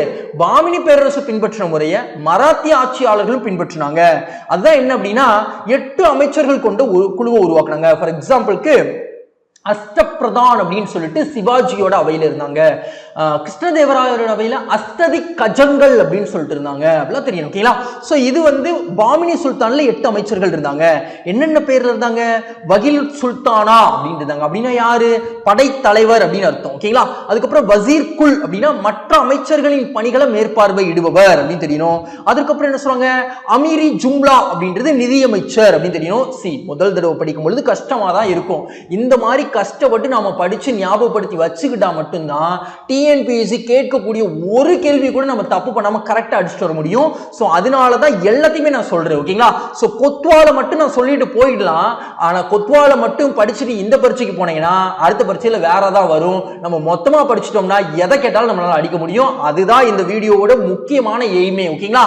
சரி, அடுத்து என்ன சொல்றாங்க? வசீரி அஸ்ரப் அப்படின்னா வெளியுறவு அமைச்சர் அப்படின்னு தெரியும். ஓகேங்களா? சோ அதுக்கப்புறம் என்ன சொல்றாங்க? நசீர் அப்படின்னா நிதித்துறை அமைச்சர். அப்ப நசீர் அப்படின்னு கொடுத்திருந்த ஆப்ஷன்ல இருக்கணும். கொத்வால் அப்படின்னு குறிப்பிட்டிருந்தனால அது தப்பு நம்ம எடுத்தோம். ஓகேங்களா? சோ அதுக்கப்புறம் பேஷ்வா அப்படின்னா அரச படைகளின் பொறுப்பாளர். கொத்வால் அப்படின்னா காவல்துறை தலைவர் அப்படின்னு தெரியும். ஓகேங்களா? அல்லது தலைநகரின் நீதிபதி அப்படின்னு கொடுத்துருக்கலாம். ஓகேங்களா? சோ ரெண்டுமே இருக்கு. நல்லா படிச்சு வச்சுக்கணும். அடுத்து நாம என்ன பார்க்க போறோம் அப்படின்னா கீழ்கண்ட கருத்துக்களில் சரியானதை சுட்டி காட்டுக அப்படின்னு குறிப்பிட்டாங்க. சோ கருத்துக்கள் என்னெல்லாம் இருக்கு? சிந்து சமவெளி மக்கள் இரும்பை அறிந்திருக்கவில்லை அப்படின்னு கொடுத்திருக்காங்க. பெருங்குளியல் குளம் ஹரப்பாவில் காணப்பட்டது அப்படின்னு கொடுத்திருக்காங்க. சிந்து சமவெளி நாகரிகம் ஒரு கிராம நாகரிகம் அப்படின்னு கொடுத்திருக்காங்க. சிந்து சமவெளி மக்கள் இந்திரனை வழிபட்டனர் அப்படின்னு கொடுத்திருக்காங்க. சோ இதுல சரியானது இந்த கொஸ்டினை நல்லா படிச்சு இப்பவே பழகிக்கிறணும். சோ சரியானது கேட்டிருக்காங்களா தவறானது கேட்டிருக்காங்களா அப்படின்றது ரொம்ப ரொம்ப கரெக்டா படிக்கணும். ஆர்வமுள்ள ஸ்டூடெண்ட் என்ன பண்ணிடுவாங்க? எடுத்த உடனே OMRல மார்க் பண்ணிடுவாங்க. அதை நம்ம தப்பு பண்ணவே கூடாது. சோ அந்த தப்பையும் குறைக்கும் விதமாக இந்த கிளாஸஸ் நம்ம பயன்படுத்திக்கணும். ஓகேங்களா? சோ சரியானது எடுக்க சொல்லியிருக்காங்க. சிந்து வழி மக்கள் இரும்பை அறிந்திருக்கவில்லை அப்படின்றது மிகவும் சரி அப்படின்னு தெரியும். அப்ப பெருங்குளியல் குலகம் அப்படின்றது எங்க இருக்கு? சிந்துவெளி நாகரிகம் படிக்கும்போது படிச்சுப்போம். மொஹஞ்சதாரோல இருக்கு, ஹரப்பாவுல இல்ல அப்படின்னு தெரியணும். சிந்து சமவெளி நாகரிகம் ஒரு கிராம நாகரிகம் கொடுத்துருக்காங்க. இல்ல, அது ஒரு நகர நாகரிகம் அப்படின்னு தெரியணும். ஓகேங்களா? சோ நாம எல்லா நகரத்தையுமே படிச்சோம் எங்கெங்க இருக்குன்னு. அதெல்லாம் திட்டமிடப்பட்ட நகரம் சிந்துவெளி நகரத்துல பார்த்தோம். ஓகேங்களா? சர்க்கோத்தடா எங்க இருக்கு, காளிபங்கன் எங்க இருக்கு, லோத்தல் எங்க இருக்கு அப்படின்ற விஷயம்லாம் நம்ம இப்பதான் படிச்சுட்டு வந்தோம். அப்ப கேள்வி எப்படி மாத்தி கேட்கிறாங்கன்னு பாருங்க. சிந்து சமவெளி மக்கள் இந்திரனை வழிபட்டனர். இல்ல இயற்கையை வழிபட்டனர். அதுதான் சரி. ஓகேங்களா? சோ அப்போ இரும்பை அறிந்திருக்கவில்லை அப்படின்ற ஆப்ஷன் ஏ மட்டும் தான் சரி அப்படின்னு தெரியணும். சரி, இது சார்ந்த விவரங்களை பார்க்கலாம். இங்க பாருங்க, சிந்து சமவெளி மக்கள் இரும்பை அறிந்திருக்கவில்லை அப்படின்றது சரியாக இருந்தது. அப்போ சிந்து சமவெளி மக்கள் என்ன உலகங்கள்லாம் பயன்படுத்துறாங்க? அவங்களுக்கு இரும்பு தெரியல. சோ ஃபர்ஸ்ட் சிந்து சமவெளி காலகட்டம் என்ன காலகட்டம்னு ஒரு தடவை கேட்டிருந்தாங்க. சோ அந்த கேள்விக்கு நாம பியூட்டிஃபுல்லா பதில் சொல்லிடலாம். முதல் வரியிலே இருக்கு அதுக்கான பதில். வெங்கல கால நாகரிகம் ஆகும் அப்படின்னு தெரியும். ஓகேங்களா? செம்பு வெங்கல கருவிகளை அவங்க பயன்படுத்தினாங்க அப்படின்னு சொல்றாங்க. சோ அதுக்கப்புறம் என்ன பண்ணிருக்காங்க? ரோரி செட் அப்படின்னு சொல்லக்கூடிய ஒரு படிகக்கல்லை பயன்படுத்தினாங்க ஆயுதங்கள் தயாரிப்புக்கு. அது போக செம்பு பொருட்கள், எலும்பு, தந்தத்தால் ஆன கருவிகள்லாம் பயன்படுத்தி இருக்காங்க. ஆனா அவங்க இரும்பு பயன்படுத்தவே இல்லை. ஈவன் அவங்களுக்கு தங்கம் கூட தெரியும், ஆனா இரும்பு தெரியாது அப்படின்றது தெரியும். ஓகேங்களா? அடுத்து நாம என்ன பார்க்க போறோம் அப்படின்னா ராஸ்காஸ் மற்றும் தக்கடி கிராமங்கள் எந்த போருடன் தொடர்புடையது? ராஷ்டிர தங்கடி போர் அப்படின்னு சொல்லிட்டு இப்ப நம்ம புது புக்ல இருக்கும். இது பழைய புக்ல வந்து இந்த 2 கிராமங்கள் பத்தி சொல்லியிருப்பாங்க. சோ இது எந்த போருடன் தொடர்புடையது அப்படின்னா தலைக்கோட்டை போருடன் தொடர்புடையது. இந்த போர் ரொம்ப ரொம்ப இம்பார்ட்டன்டான ஒரு போருங்க. என்ன எதனால அப்படின்னா பாமினி சுல்தானும் விஜயநகர பேரரசு சார்ந்து கேள்விகள் அதிகமாக கேட்பது வழக்கம். இந்த பாமினி பேரரசும் விஜயநகர பேரரசும் சண்டை போட்ட ஒரு போர் தான் தலைக்கோட்டை போர். சரிப்பா, அதுல யார் ஜெயிப்பா? பாமினி பேரரசு ஜெயிப்பாங்க, விஜயநகர பேரரசு தோப்பாங்க. முதல் முறையாக விஜயநகர பேரரசுக்குள்ள பாமினி பேரரசு காலடி எடுத்து வச்சு சூறை ஆடுவாங்க இந்த போர்ல. சோ அதுதான் இந்த தலைக்கோட்டை போர்ல சொல்லுவாங்க. அந்த கதை, அந்த போருக்கு உருவாவதற்கு காரணம் என்ன அப்படின்றத நம்ம பார்க்க போறோம் நம்ம ஸ்கூல் புக்ல இருந்து. ஓகேங்களா? சோ இங்க பாருங்க, அதாவது விஜயநகர பேரரசுல ஒரு சிறந்த ராணுவ வல்லுநரா திகழ்ந்தவர் தான் ராமராஜர் அப்படின்னு சொல்லுவாங்க. இவர் என்ன பண்ணுவார் அப்படின்னா பிரித்தாளும் கொள்கையை கையாளுவார். பாமினி சுல்தான்கள் அப்படின்னு சொல்லிட்டு பிஜாப்பூர் சுல்தான் இருப்பாங்க, கோல்கொண்டா சுல்தான் இருப்பாங்க, சோ அகமது நகர்ல இருப்பாங்க. சோ இந்த மாதிரி நிறைய பாமினி பேரரசுல 5 சுல்தான்கள் 4 சுல்தான்கள் இருப்பாங்க. சோ இவங்க எல்லாத்தையும் என்ன பண்ணுவார் அப்படின்னா ஒண்ணு சேரவே விட மாட்டார். என்ன பண்ணுவார் அப்படின்னா இவங்களுக்குள்ள சண்டை மூட்டி விட்டுட்டு பிரிச்சு வச்சுக்கிட்டே இருப்பார். யாரு? விஜயநகர பேரரசை சார்ந்த ராமராஜர், அதாவது ராணுவ வல்லுனர். சோ இவர் என்ன பண்ணிருக்காரு அப்படின்னா போர்ச்சுகீசியர்களோடு கை கோர்த்துக்கிட்டு பிஜாப்பூர் சுல்தானுக்கு தரையிறக்கப்படக்கூடிய குதிரைகளை தடுத்து நிறுத்தி இருக்காரு. அதுக்கப்புறம் என்ன பண்ணிருக்காரு அப்படின்னா கோல்கொண்டா அகமது நகர் சுல்தான்களுக்கு எதிராக பிஜாப்பூர் சுல்தானோடய சேர்ந்துகிட்டார். சோ ஒரு நேரம் பிஜாப்பூர் சுல்தானை எதிர்க்கிறாரு, அதுக்கப்புறம் இன்னும் 2 சுல்தான்களை எதிர்ப்பதற்காக இவரை சேர்த்துக்கிறாரு. சோ பிரித்தாளும் கொள்கையில வல்லவராக இவர் இருந்திருக்காரு. ஒரு நேரம் சுல்தான்கள் முடிவு பண்ணிருக்காங்க, என்னடா இவன் நம்மளை சேரவே விட மாட்டான், இவன் வந்து பிரித்தாளும் கொள்கையை கையாளுறான், நாம எல்லாரும் இறுதியா ஒரு முறை சேருவோம், சேர்ந்து விஜயநகர பேரரசை எதிர்த்து அடிப்போம். அப்போ அந்த மாதிரி உருவான ஒரு போர் தான் 1565ல தலைக்கோட்டை போர் அப்படின்னு சொல்றாங்க. சோ இது எப்போ நடந்தது? 1565 மறந்துடக்கூடாது. ராஷ்டிர தங்கடி போர் அப்படின்னு சொல்லுவாங்க, ராட்சசி தங்கடி போர். சோ அந்த கிராமங்களை நடந்ததுனால அந்த போருக்கு அந்த பேர் வந்திருக்கும். சோ விஜயநகர பேரரசு முதல் முறையாக தோல்வி விட்டுருப்பாங்க அப்படின்றது தெரியும். ஓகேங்களா? சோ ராட்சச தங்கடி போர் அப்படின்றத பார்த்தாச்சு. அடுத்த விஷயம் என்ன பார்க்க போறோம்? விவசாயத்திற்காக யமுனை நதியிலிருந்து ஹிசார் வரை 150 மைல் நீளமுடைய கால்வாயை அமைத்தவர் யார் அப்படின்னு கேட்டிருக்காங்க. சோ இந்த கேள்விக்கான மிகவும் சரியான விடை ஃபிரோசா துக்ளக் அப்படின்னு தெரியும். சோ ஃபிரோசா துக்ளக் அப்படின்ற துக்ளக் வம்சத்துடைய ஒரு ஆட்சியாளர், முகமது பின் துக்ளக் அப்படின்னு ஒருத்தர் இருந்திருப்பாரு. அவருக்கு அப்புறம் வந்தவர் தான் ஃபிரோசா துக்ளக்.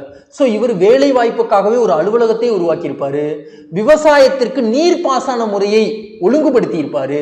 சோ இந்த மாதிரி நிறைய விஷயங்களை வந்து ஃபிரோசா துக்ளக் பண்ணியிருப்பாரு. சோ அதனால இவர் சார்ந்த ஒரு கேள்வி கேட்டிருக்காங்க. இவர் சார்ந்த விஷயங்களை நம்ம பார்க்கலாம். பர்டிகுலரா நீர்ப்பாசனத்திற்கு இவர் என்ன பண்ணாரு? யமுனை நதியிலிருந்து ஹிசார் நதி வரைக்கும் கால்வாயை அமைத்தவர் அப்படின்றது இங்க கொஸ்டின்ல பார்த்தாச்சு. வேறு எதையும் அமைச்சிருக்காரா? பல பாசன திட்டங்களை ஃபிரோசா மேற்கொண்டிருக்காரு. அதுல குறிப்பிடும்படியான வகையில பார்த்தோம் அப்படின்னா சட்லஜ் நதியிலிருந்து ஹன்சிக்கு வெட்டிய கால்வாயும் யமுனையில் வெட்டிய மற்றொரு கால்வாயும். அப்போ புக்ல குறிப்பிடப்பட்ட இந்த 2 கால்வாயும் நம்ம நல்லா ஞாபகம் வச்சுக்கணும். பாசனத்துக்கு அவர் ஹெல்ப் பண்ணாரு அப்படின்னு சொல்லிட்டு ஜெனரலா ஞாபகம் வச்சுக்கிறது வேற. அது போக இவர் எந்தெந்த நதியை இணைக்கும் வகையில கால்வாய்கள் வெட்டினாரு? அப்போ சட்லஜ் நதி, யமுனை நதி, இந்த 2 நதி ஃபிரோசா துக்ளக். இதை ஞாபகம் வச்சுக்கிட்டாலே நாம இந்த கொஸ்டின்ல இனிமேல் ஆல்ட்ரேஷன்ஸ்ல கேட்டாங்க அப்படின்னா கண்டிப்பா ஆன்சர்ஸ் பண்ணிட முடியும். ஓகேங்களா? அடுத்து நாம என்ன பார்க்க போறோம் அப்படின்னா கீழே கொடுக்கப்பட்டுள்ள பாமினி அரசர்களை கால வரிசைப்படி பட்டியலிட்டு சரியாக விடையை தேர்ந்தெடுங்க. இப்போ நீங்க ஹிஸ்டரி கொஸ்டின் நல்லா பார்த்தீங்க, இனியாரம் புரிஞ்சிருக்கலாம். முகலாயர்கள் கேட்கறாங்க, டெல்லி சுல்தானியர்கள் கேட்கறாங்க, விஜயநகர பேரரசு, பாமினி பேரரசு. இதை தாண்டி நாம எப்பயாவது ஒரு கேள்வி பார்த்துட்டு இருக்கோம். இது வந்து என்னது அப்படின்னா வரலாறு மற்றும் பண்பாடு மட்டும் பார்த்துட்டு இருக்கோம். இனி நாம இந்திய தேசிய இயக்கம்னா தனியா அடுத்து வர கிளாஸஸ்ல பார்ப்போம். ஓகே ஓகேவா? சோ இப்போ இந்த கேள்விக்கான ஆன்சரை பார்க்கலாம். பாமினி அரசர்களை கால வரிசைப்படுத்த சொல்லி கேட்டிருக்காங்க. சோ அப்போ பாமினி அரசர்கள் பத்தி நமக்கு தெரியும். அப்போ இதை கால வரிசைப்படுத்துறதுக்கு முன்னாடி நம்ம புக்ல குறிப்பிடப்பட்ட ஆன்சர்ஸ் சூப்பரா பார்த்துருவோம். பாமினி அரசு எப்போ தோற்றுவிக்கப்பட்டது? 1347 தோற்றுவிக்கப்பட்டது. சோ யாரு தோற்றுவிச்சாங்க? அலாவுதீன் ஹசன் பாமன் ஷா அப்படின்றவர் தான் தோற்றுவிச்சாரு. அப்ப அவரு 1358 வரைக்கும் இருந்திருக்காரு.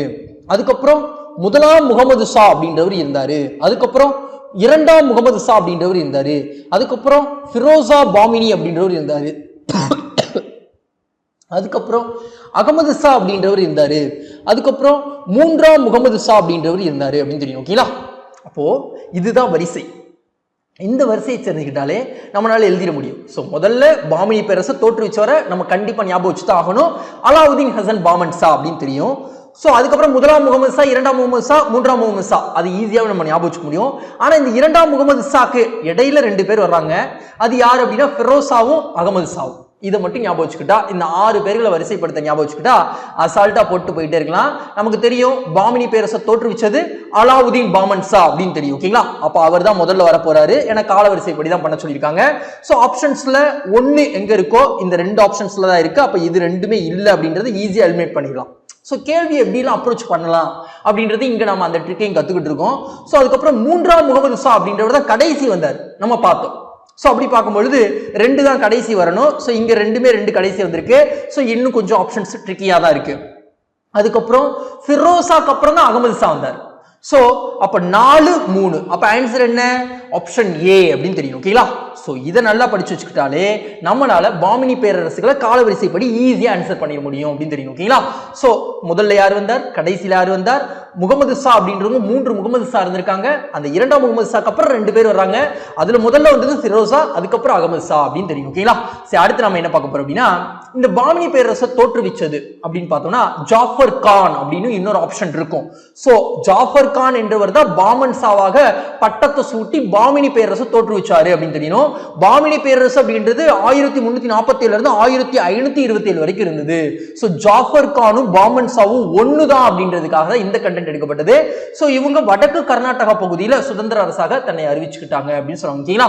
1345 அறிவிச்சு 1347 பேரரசாகவே மாறிட்டாங்க. ஓகேங்களா? அடுத்த விஷயம் நம்ம என்ன பார்க்க போறோம் அப்படின்னா கீழ்கண்டவற்றுள் எது சரியாக பொருந்தவில்லை அப்படின்னு கேட்டிருக்காங்க. பொருந்தவில்லை ரொம்ப ஆப்ஷன்ஸ் கிளியர் கட்டா பார்த்து வச்சுக்கணும். ஓகேங்களா? சோ இங்க என்ன கொடுத்திருக்காங்க? Domingo Paes, Ibn Battuta, Niccolo de Conti, Abdul Razzaq. இதெல்லாம் யாரு? வரலாற்று ஆய்வாளர்கள். இவங்கெல்லாம் எங்க யாரு காலகட்டத்தில் வந்தாங்க? விஜயநகர மற்றும் பாமினி பேரரசு காலகட்டத்தில் வந்தாங்க. ஸோ விஜயநகர பாமினி பேரரசு தோற்றம் பத்தி படிக்கும் பொழுது ரொம்ப அழகா சொல்லியிருப்பாங்க. இவங்களை பத்தி நாம வரலாற்று நூல்கள்ல எங்க படிச்சிருக்கோம் அப்படின்னா கல்வெட்டுக்கள்ல படிச்சிருப்போம். ஸோ அதுக்கப்புறம் செப்பேடுகள்ல படிச்சிருப்போம். அதுக்கப்புறம் வரலாற்று ஆய்வு குறிப்புகளையும் படிச்சிருப்போம். இவங்களுடைய காலகட்டத்தில் வந்த வரலாற்று ஆய்வாளர்கள் இவங்க தான் அப்படின்ற மாதிரி நம்ம ஸ்கூல் புக்ல ரொம்ப அழகா சொல்லியிருப்பாங்க. சோ பொருந்தாத ஆப்ஷன் தான் எடுக்க சொல்லியிருக்காங்க. சோ டொமிங்கோ பயாஸ் அப்படின்றவர் போர்ச்சுகல் நாட்டை சார்ந்தவர், இங்க பிரான்ஸ் அப்படின்னு சொல்லியிருக்காங்க, அது தவறு. இபன் பத்துதா மொராக்கோ நாட்டை சார்ந்தவர், நிக்கோலோ டி கோண்டி வெனிஸ் நாட்டை சார்ந்தவர், அப்துல் ரசாக் பாரசீக நாட்டை சார்ந்தவர். இது கரெக்டா தான் இருக்கு. ஓகேவா? சோ இது சார்ந்த ஸ்கூல் புக்ல எதுவும் சொல்லியிருக்காங்களா? ரொம்ப அழகா சொல்லியிருப்பாங்க. மொராக்கோ நாட்டை சார்ந்தவர் இபன் பத்துதா அப்படின்னு சொல்லிட்டாங்க. எப்போ வந்தாரு? 1333 இருந்து 1345 வந்திருக்காரு. சோ அப்போ விஜயநகர பேரரசு தோற்றுவிச்சதையும் இவர் பார்த்திருக்காரு. பாமினி பேரரசு தோற்றுவிக்கிறதுக்கு முன்பா வரைக்கும் இருந்திருக்காரு.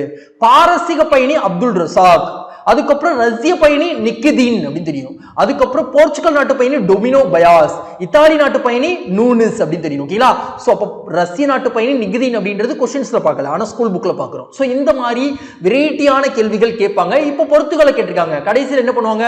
ஒரே ஒரு வரலாற்று ஆய்வாளர் மட்டும் கொடுத்துட்டு இவர் எந்த நாட்டை சார்ந்தவர் அப்படின்னு கேட்பாங்க. சோ அதுக்கு நம்ம அலர்ட்டா இருந்துக்கணும். சோ எந்த வருஷத்துல வந்தாங்க, காலவரிசைப்படி எழுது அப்படின்னு கேட்பாங்க. சோ காலவரிசைப்படி தான் என்ன பண்ணிருக்காங்க, அவங்களே புக்ல பண்ணிருக்காங்க. ஃபர்ஸ்ட் இபன் பத்துதா வந்திருக்காரு, அதுக்கப்புறம் அப்துல் ரசாக், அதுக்கப்புறம் நிகிதீன், அதுக்கப்புறம் டொமிங்கோ பயாஸ் அப்படின்னு தெரியும். ஓகேங்களா? சோ அதுக்கப்புறம் வந்து நூனிஸ் வந்திருக்காரு. சோ அடுத்து நாம என்ன பார்க்க போறோம் அப்படின்னா கீழ்கண்டவற்றுள் எந்த இணை சரியாக பொருந்தவில்லை அப்படின்னு கேட்டிருக்காங்க. சோ இதெல்லாம் என்ன அப்படின்னா வேர்ட்ஸ், வரலாற்றுல சில வார்த்தைகளை வச்சு அதுக்கு என்ன அர்த்தம் அப்படின்றது கேட்பாங்க. சோ புக்ல இருக்க வார்த்தைகளை மட்டும் நான் எடுத்துட்டேன், ஆனா இருந்தாலும் இங்க கொஸ்டின்ஸ்ல இருக்கிறதை நம்ம தெரிஞ்சுக்கணும். சோ வேதங்கள் அப்படின்ற வார்த்தை அறிவை குறிப்பிடுதா? ஆமா, அறிவை குறிப்பிடுது. செனானி அப்படின்னா நமக்கு தெரியும், சேனாதிபதி அப்படின்னாலே படைத்தளபதி. அப்ப செனானி அப்படின்னா படைத்தளபதி தான் குறிப்பிடுது அப்படின்றது ஈஸியா எடுத்துடலாம். நிசா அப்படின்றது படிக்காத பெண்ணை குறிப்பிடுதா? இங்கதான் நமக்கு கேள்வியாக வருது. சோ நிசா அப்படின்றது ஒரு சான்ஸ்கிரிட் வார்த்தை. சோ இது வந்து என்ன சொல்றாங்க அப்படின்னா ஒரு ஒளி மறைவு பகுதியை குறிப்பிடுது அப்படின்னு சொல்றாங்க. ஓகேங்களா? சோ இது தவறாக இருக்கு அப்படின்னு தெரியணும். அதுக்கப்புறம் வந்து பண்டமாற்று முறை அப்படின்றது நம்ம அழகா தெரியும். பார்ட்டர் சிஸ்டம் அப்படின்றது பொருள்களை கொடுத்து பொருட்களை வாங்கிக் கொள்வது. சோ பொருட்களை மாற்றம் செய்வது அப்படின்னு தெரியணும். அப்போ கொடுக்கப்பட்ட ஆப்ஷன்ல தவறாக இருப்பது நிசா அப்படின்றது தவறாக இருக்கு அப்படின்னு தெரியணும். சரி, இப்போ இதுல ஒரு வார்த்தையை நம்ம என்ன பண்ண போறோம் அப்படின்னா புக்ல இருந்து படிச்சுக்க போறோம். வேதம் அப்படின்ற வார்த்தை சமஸ்கிருத சொல்ல இருந்து வந்தது. அதுக்கு அறிவு அப்படின்ற ஒரு பொருள். இந்த சொல்லு வித் அப்படின்ற சொல்லிலிருந்து பெறப்பட்டது. சோ இதனுடைய பொருள் என்ன? அறிதல் அப்படின்னு சொல்றாங்க. ஓகேவா? அடுத்து நம்ம என்ன பார்க்க போறோம் அப்படின்னா கொஸ்டின் நம்பர் 15th கொஸ்டின். சிந்து சமவெளி மக்கள் பேய் மற்றும் கெட்ட மாய தேவதைகளை நம்பினர் அப்படின்னு ஒரு கூற்று இருக்கு. காரணம் என்ன சொல்றாங்க அப்படின்னா, சிந்து சமவெளி மக்கள் அகழ்வாராய்ச்சியின் போது கிடைத்தவைகளை வைத்து அவர்கள் நிறைய அணிகலன்களை பயன்படுத்தி இருப்பார்கள் என நம்புகிறோம்.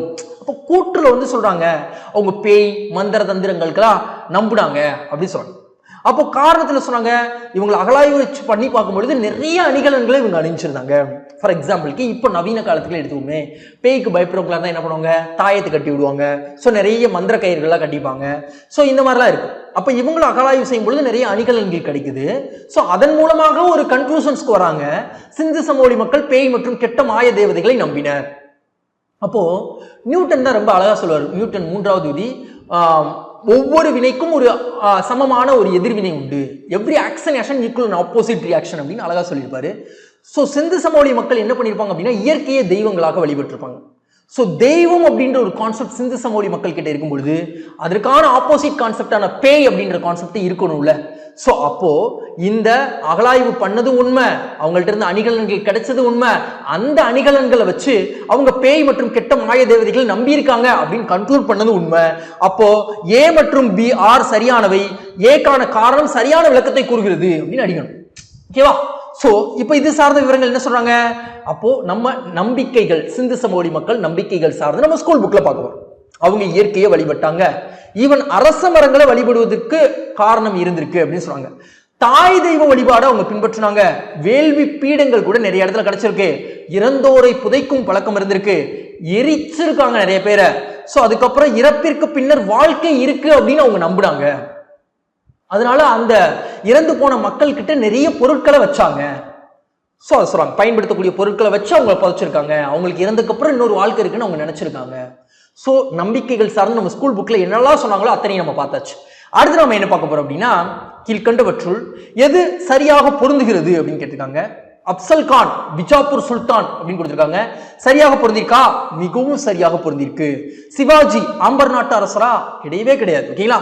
செயிஸ்கான் என்ன சொல்றாங்க, கான்மலை எலி அப்படின்னு சொல்றாங்க, தப்பு. ஓகேவா?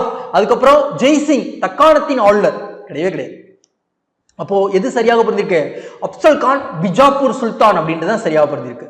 சரி, இப்போ அப்சல் கான், சிவாஜி, செயிஸ்ட், ஜெய்சிங் இதெல்லாம் குறிப்பிட்டிருக்காங்களே, அப்போ இது எந்த டாபிக்ல வருது? மராத்தியர்கள் டாபிக்ல வருது. சோ அப்ப சிவாஜிக்கும் அப்சல் கானையும் தொடர்பு படுத்தி நம்ம ஸ்கூல் புக்ல ஏதாவது படிக்க முடியுமா? ரொம்ப அழகா அவங்களே கொடுத்திருப்பாங்க ஒரு டாபிக்காவே. என்ன சொல்லியிருக்காங்க, சிவாஜி மற்றும் அப்சல் கான் 1659 ஒரு நிகழ்வு நடந்திருக்கு, அது சொல்றாங்க. அதாவது பிஜாப்பூர் சுல்தான் ஆகிய அப்சல் கான் அப்படின்னு அவங்களே சொல்லிட்டாங்க. அப்ப இந்த வரியை நம்ம படிச்சிருந்தோம்னா அந்த கேள்வி ஈஸியா எடுத்திருக்கலாமா? சோ சரியானதானே கேட்டிருந்தாங்க. முதல்ல பார்த்தோன்னே பிஜாப்பூர் அப்சல் கான் கரெக்ட் தாப்பா அப்படின்ட்டு போட்டு போயிட்டே இருக்கணும். ஓகேவா? சோ அவர் என்ன செய்யறாரு அப்படின்னா, நான் போய் சிவாஜியை கட்டி இழுத்துட்டு வர்றேன், மலையில் ஒளிந்து கொண்டிருக்கும் எலியை சங்கிலியால் கட்டி இழுத்து கொண்டு வருவதாக சூளுரைத்திருக்காரு முகலாய மன்னர்கிட்ட அப்சல் கான். ஆனா ஒரு வருஷம் போர் நடந்திருக்கு, மராத்தியர்களை ஒண்ணுமே செய்ய முடியல அப்சல் கான்னால. அதுக்கப்புறம் இறுதியாக பேச்சுவார்த்தை நடத்திட்டு சிவாஜி எந்த பகுதியெல்லாம் ஆண்டாரோ அத்தனை பகுதிக்கு நீதாப்பா ஆட்சியாளர் அப்படின்னே முடிவு பண்ணாங்க அப்சல் கானோட போர் பண்ணதுக்கு அப்புறம். ஓகேவா? அப்ப சிவாஜி ஒரு ஆட்சியாளராக கருதப்பட்டதற்கு காரணமாக இருந்தவர் யாரு? அப்சல் கான் அப்படின்னு தெரியும். ஓகேங்களா? அடுத்து நம்ம என்ன பார்க்க போறோம் அப்படின்னா, நவீன நாணய முறையின் தந்தை என்று அழைக்கப்பட்டவர் யார் அப்படின்னு கேட்டிருக்காங்க. ஷெர்ஷா அப்படின்னு தெரியும். இவர் ஒரு எக்ஸ்ட்ராடினரியான ஒரு பர்சன். முகலாயர்கள் சார்ந்து படிக்கும் பொழுது நான் சொன்னேன் BHA JSA ஞாபகம் வச்சுக்கப்பா அப்படின்னு சொன்னேன். அப்போ இதுல ஹச் அப்படின்றது ஹுமாயூன் அப்படின்றது குறிப்பிடுறோம்ல, இந்த ஹுமாயூனுக்கும் இவருக்கும் தாங்க ப்ராப்ளம். 1540 கன்னோசி போர் அப்படின்றது நடக்குது. அந்த போர்ல ஹுமாயூன் மன்னரையே வீழ்த்திட்டு ஷெர்ஷா வந்து ஆட்சியை பிடிக்கிறாருங்க. 1540 1555 வரைக்கும் அவர் தாங்க ஆட்சியில் இருக்காரு. சோ பல நிர்வாக முறைகளை கையில வச்சிருந்திருப்பாருங்க. அப்போ ஒரு நிறைய விஷயங்கள் சொல்லியிருப்பாருங்க. விவசாயிகளை காப்பாற்றுவதற்காக ஒரு விஷயம் சொல்லியிருப்பாரு. நம்ம போர் தொடுத்து ஒரு இடத்துல இருந்து இன்னொரு இடத்துக்கு போறோம், விளைந்த பயிர்களை யாரும் நாசம் பண்ணி போக கூடாது, விளைந்த பயிர்களுக்குள்ளேயே போக கூடாது, விவசாயிகள் வாழணும் அப்படின்னு அப்பவே சொல்லியிருப்பாருங்க ஷெர்ஷா. சோ அதையும் நல்லா ஞாபகம் வச்சுக்கோங்க. அப்புறம் இவரை ஏன் நவீன நாணய முறையின் தந்தை அப்படின்னு சொல்றாங்க அப்படின்றத நம்ம ஜஸ்டிஃபை பண்ணணும்ல. சரி, நம்ம ஸ்கூல் புக்ல பார்க்கலாமா? இங்க பாருங்க, ஷெர்ஷா வந்து விவசாயிகளிடம் கொண்டிருந்த அதே அக்கறைய வணிகர்களிடமும் கொண்டிருந்தாருங்க. அப்போ வணிக வரிகளை எளிமைப்படுத்தியிருக்காரு. 2 வரி தான் போட்டாரு. ஒன்னு நுழைவு வரி, இன்னொன்னு விற்பனை வரி. அதுக்கப்புறம் என்ன பண்ணாரு அப்படின்னா, தங்கம், வெள்ளி, செப்பு காசுகள்ல இருக்கக்கூடிய உலோகங்களின் தர அளவு வரையறை செஞ்சாருங்க. அது போக இவரு என்ன நாணய முறையை பின்பற்றினாரோ அதை தான் முகலாயர்கள் முழுவதுமே பின்பற்றினாங்க. ஏன் ஈவன் பிரிட்டிஷ் காலகட்டத்தில் இவருடைய நாணய முறை தாங்க அடித்தளமாக அமைஞ்சிச்சு. அதனால தாங்க இவரை நவீன நாணய முறையின் தந்தை அப்படின்னே சொல்றோம் அப்படின்னு சொல்றாங்க. ஓகேங்களா? சோ வணிகத்தையும் வர்த்தகத்தையும் மேம்படுத்தும் பொருட்டு உறுதியான சாலைகள்ல நிறைய அமைச்சிருக்காருங்க அப்படின்னு சொல்றாங்க. ஓகேங்களா? சோ இன்னைக்கும் NH1 அப்படின்றது ஒரு சாலை இருக்கு. சோ அதுக்கும் செர்சாவ் அமைத்த சாலைக்கும் மிகப்பெரிய ஒரு தொடர்பு இருக்கு. ஓகேங்களா? சரி, அடுத்து நாம என்ன பார்க்க போறோம் அப்படின்னா, ஆதி கிராந்தம் என்பது யாரின் போதனைகள் மற்றும் பாடல்களின் ஒரு தொகுப்பு அப்படின்னு கேட்டிருக்காங்க. சோ இந்த கேள்விக்கான மிகவும் சரியான விடை குருநானக் அப்படின்னு தெரியும். இப்போ குருநானக் அப்படின்றது தான் முதலாவது சீக்கிய குரு அப்படின்னு நம்ம படிச்சோம். யாரை பத்தி படிக்கல? 5வது சீக்கிய குருவாகிய குரு அர்ஜுன் தேவ் பத்தி படிக்கல படிச்சோம். சோ குருநானக் சார்ந்து என்ன சொல்றாங்க அதை நம்ம ஸ்கூல் புக்ல பார்க்கணும்ல. அப்ப குருநானக்குடைய போதனைகளை தொகுத்ததான் ஆதி கிராந்தம் அப்படின்னு சொன்னோம். குருநானக் என்னதான் போதனை பண்றாரு அப்படின்னா, கடவுள் வடிவமற்றவர் அப்படின்னு ஒரு ரொம்ப அழகான கான்செப்ட் சொல்றாரு. சோ ஹையர் லெவல் எக்ஸாம்ஸ்க்குலாம் போகையில 4 கூற்று வச்சிருவாங்க. குருநானக்குடைய கூற்று எது தவறு இல்ல எதெல்லாம் சரி எடுப்பா அப்படின்னு சொல்லுவாங்க. சோ நேரத்தை வீணடிக்காம டக்குன்னு படிச்சிருந்தா மட்டும் தான் கரெக்டா போட முடியும். சோ ஸ்கூல் புக்கை நம்ம நல்லா படிச்சிட்டாலே என்ன லெவலான எக்ஸாம் இருந்தாலும் நம்மளால கிராக் பண்ண முடியும். அப்ப கடவுள் வடிவமற்றவர் சொன்னாரு. அப்புறம் என்ன சொன்னாரு? அதாவது அமைதிக்காகவும் வீடு வேற்றுக்காகவும் கடவுளை நினைத்து தியானம் செய்யுங்கள் அப்படின்னு சொன்னாரு. சீக்கியர்களுடைய முதல் குருவாக விளங்கினாரு. வேத சடங்குகள் சாதி பாகுபாடுகளை எதிர்த்தாரு அப்படின்னு தெரியணும். 15ஆம் நூற்றாண்டின் பிற்பகுதியில் நிறுவப்பட்ட சீக்கிய மதத்தின் மூல கோட்பாடாக இவருடைய கோட்பாடுகள் அமைஞ்சிருந்தது அப்படின்னு சொல்றாங்க. ஓகேங்களா? சோ அவருக்கு பின்வந்தவர் போதனைகள் தொகுக்கப்பட்டு குரு கிராந்த் சாஹிப் அப்படின்னு அழைக்கப்பட்டாங்க. சோ அவங்களுடைய போதனைகளை அதை சேர்த்துக்கிட்டாங்க. சோ அதுதான் குரு கிராந்த் சாஹிப் அப்படின்னு மாறி இருக்கு. சோ இதுதான் சீக்கியர்களின் புனித நூலாக கருதப்படுது. கீர்த்தன் அப்படின்னு சொல்லிட்டு பாடல் பாடக்கூடிய ஒரு இசைக்குழுக்கள் இருந்திருக்காங்க. இவங்க தான் என்ன பண்ணியிருக்காங்க, மக்களிடையே குருநானக்கின் போதனைகளை பரப்புரை செஞ்சிருக்காங்க. சோ இவருடைய பக்தர்கள் எல்லோருமே தர்மசாலைகள் அப்படின்னு சொல்லக்கூடிய ஓய்வு விடுதிகள்ல ஒன்று கூடுவாங்க. அதுதான் காலப்போக்குல குருத்வாராக்களாக மாறுச்சு அப்படின்னு சொல்றாங்க. ஓகேங்களா? சோ குரு கிராந்த் சாஹிப்பும் பத்தி படிச்சாச்சு. குருநானக் இறைவன் பற்றி என்ன விஷயங்கள் சொன்னாரு, இறைவனை அடைவதற்கு என்ன செய்யணும் அப்படின்னு சொன்னாரு அப்படின்றதையும் பார்த்தாச்சு. ஓகேங்களா? அடுத்து நாம என்ன பார்க்க போறோம் அப்படின்னா, கீழ்கண்ட கூற்றுகளில் சரியானவை எவை அப்படின்னு கேட்டிருக்காங்க. சோ ஆப்ஷன் ஏல தென்னிந்தியாவில் முதல் பேரரசை உருவாக்கியவர்கள் சாதவாகனர்கள் அப்படின்னு சொல்லியிருக்காங்க. சரியானவை எவை அப்படின்னு தான் கேட்டிருக்காங்க. சோ தென்னிந்தியாவில் முதல் பேரரசை உருவாக்கியவர் சாதவாகனர்கள். சரியா அப்படின்னு கேட்டா சரி அப்படின்னு தெரியும். சாதவாகனர்கள் திறமையான ஆட்சியாளர்கள் அல்ல அப்படின்னு கொடுத்திருக்காங்க. ரொம்ப திறமையானவங்க. ஓகேங்களா? கௌதம புத்திர சதகாரணி அப்படின்னு ஒருத்தர் இருந்திருப்பாரு. ரொம்ப ஒரு மிகப்பெரிய ஒரு அரசர். ஓகேங்களா? சாதவாகனர்களின் வரி விதிமுறை மிகவும் கடினமானதாக இருந்தது, இல்ல எளிமையானதாக இருந்தது. சாதவாகனர்களின் சமுதாயம் செழிப்பாக இல்லை, ரொம்ப செழிப்புற்று இருந்தது. சோ அதுலயே தெரியும் நமக்கு ஓரளவுக்கு ரொம்ப கான்ட்ராடிக்ஷன் ஃபேக்டரா கொடுக்குறாங்க, படிச்சிருந்தா தெரியும். ஓகேங்களா? சோ அப்ப தென்னிந்தியாவின் முதல் பேரரசு உருவாக்குனது சாதவாகனர்கள் தான் அப்படின்னு தெரியும். ஓகேங்களா? சோ எந்த நூற்றாண்டுல? 1ஆம் நூற்றாண்டுல உருவாக்கி இருப்பாங்க. சோ இது சார்ந்த ஸ்கூல் புக்ல இருக்கா? முதல் வரியிலே இருக்கு அப்படின்னு தெரியும். ஓகேங்களா? சோ இந்த முதல் வரியை படிச்சிருந்தாலே நாம என்ன பண்ணிருக்கலாம், அந்த கொஸ்டின் சரியா போட்டுருக்கலாம். சாதவாகனர்கள் ஆட்சியின் கீழ் தென்னிந்தியா டைட்டிலே இருக்கு. அப்போ சாதவாகனர்கள் பொது ஆண்டு முன்பு 1ஆம் நூற்றாண்டில் தக்கான பகுதியில் தோன்றினர் அப்படின்னு சொல்றாங்க. மகாராஷ்டிரா, கர்நாடகா, மத்திய பிரதேச மாநிலங்களை சேர்ந்த சில பகுதிகளை அவர்கள் ஆண்டார்கள். அண்மை கால தொல்லியல் ஆய்வின்படி என்ன சொல்றாங்க அப்படின்னா, தெலுங்கானா பகுதியில் ஆட்சியை தொடங்கியவர்கள் சாதவாகனர்கள் அப்படின்னு சொல்றாங்க. அதுக்கப்புறம் தான் மகாராஷ்டிரா பகுதிகளுக்கு போனாங்க. சோ இவங்களுடைய தலைநகரமாக மகாராஷ்டிராவில் பைத்தான் அப்படின்றது விளங்குச்சு அப்படின்னு சொல்றாங்க. பைத்தன் அப்படின்னு சொல்றாங்க. சோ ஆந்திராவின் கடற்கரை பகுதிகளை கட்டுப்படுத்தி இருக்காங்க. பிளினியின் நூல் ஆந்திர நாட்டில் இருந்த கோட்டைகளுடன் கூடிய 30 நகரங்கள் பத்தியும், ஒரு பெரும்படை பத்தியும், குதிரைப்படை பத்தியும், யானைப்படை பத்தியும் பேசுது அப்படின்னு சொல்றாங்க. ஓகேங்களா? அப்ப பிளினியின் நூல் அப்படின்றதும் சாதவாகனர்கள் பற்றின குறிப்புகள் இடம்பெற்றிருக்கு அப்படின்னு தெரியும். ஓகேங்களா? அடுத்து நாம என்ன பார்க்க போறோம் அப்படின்னா, இத்மத்துல்லா என்ற நினைவு சின்னத்தை எழுப்பியவர் யார் அப்படின்னு கேட்டிருக்காங்க. சோ இந்த கேள்விக்கான மிகவும் சரியான விடை ஜஹாங்கீர். நாம உலகின் ஒளி என்று அறியப்படுவோர் நூர்ஜஹான் அப்படின்னு பார்த்தோம். மெக்ருனிசா நூர்ஜஹான் அப்படின்னு பார்த்தோம். சோ நூர்ஜஹான் யாரு? ஜஹாங்கீரோட மனைவி. இந்த நூர்ஜஹானுடைய அப்பா தான் இத்மத்துல்லா அப்படின்னு தெரியும். அப்போ மாமனாருக்கு என்ன பண்ணியிருக்காரு, நினைவு சின்னத்தை எழுப்பியிருக்காரு ஜஹாங்கீர் அப்படின்னு தெரியும். ஸோ இதுலயும் ஒரு சிறப்பு இருக்கு. என்ன சிறப்பு அப்படின்றத பார்க்கலாமா? ஸ்கூல் புக்ல எங்க பாருங்க. அதாவது இவருடைய காலகட்டத்தில் இருந்த கலைகள் சொல்றாங்க, கட்டிடக்கலை பர்டிகுலரா. அக்பரின் கல்லறை மாடம் அப்படின்றது பௌத்த கட்டடக்கலையோடைய கூறுகளோடு உள்ளடங்கி கட்டப்பட்டது அப்படின்னு சொல்றாங்க. அக்பர் காலத்தில் தொடங்கப்பட்டு ஜஹாங்கீர் காலத்தில் நிறைவு செய்யப்பட்டிருக்கு.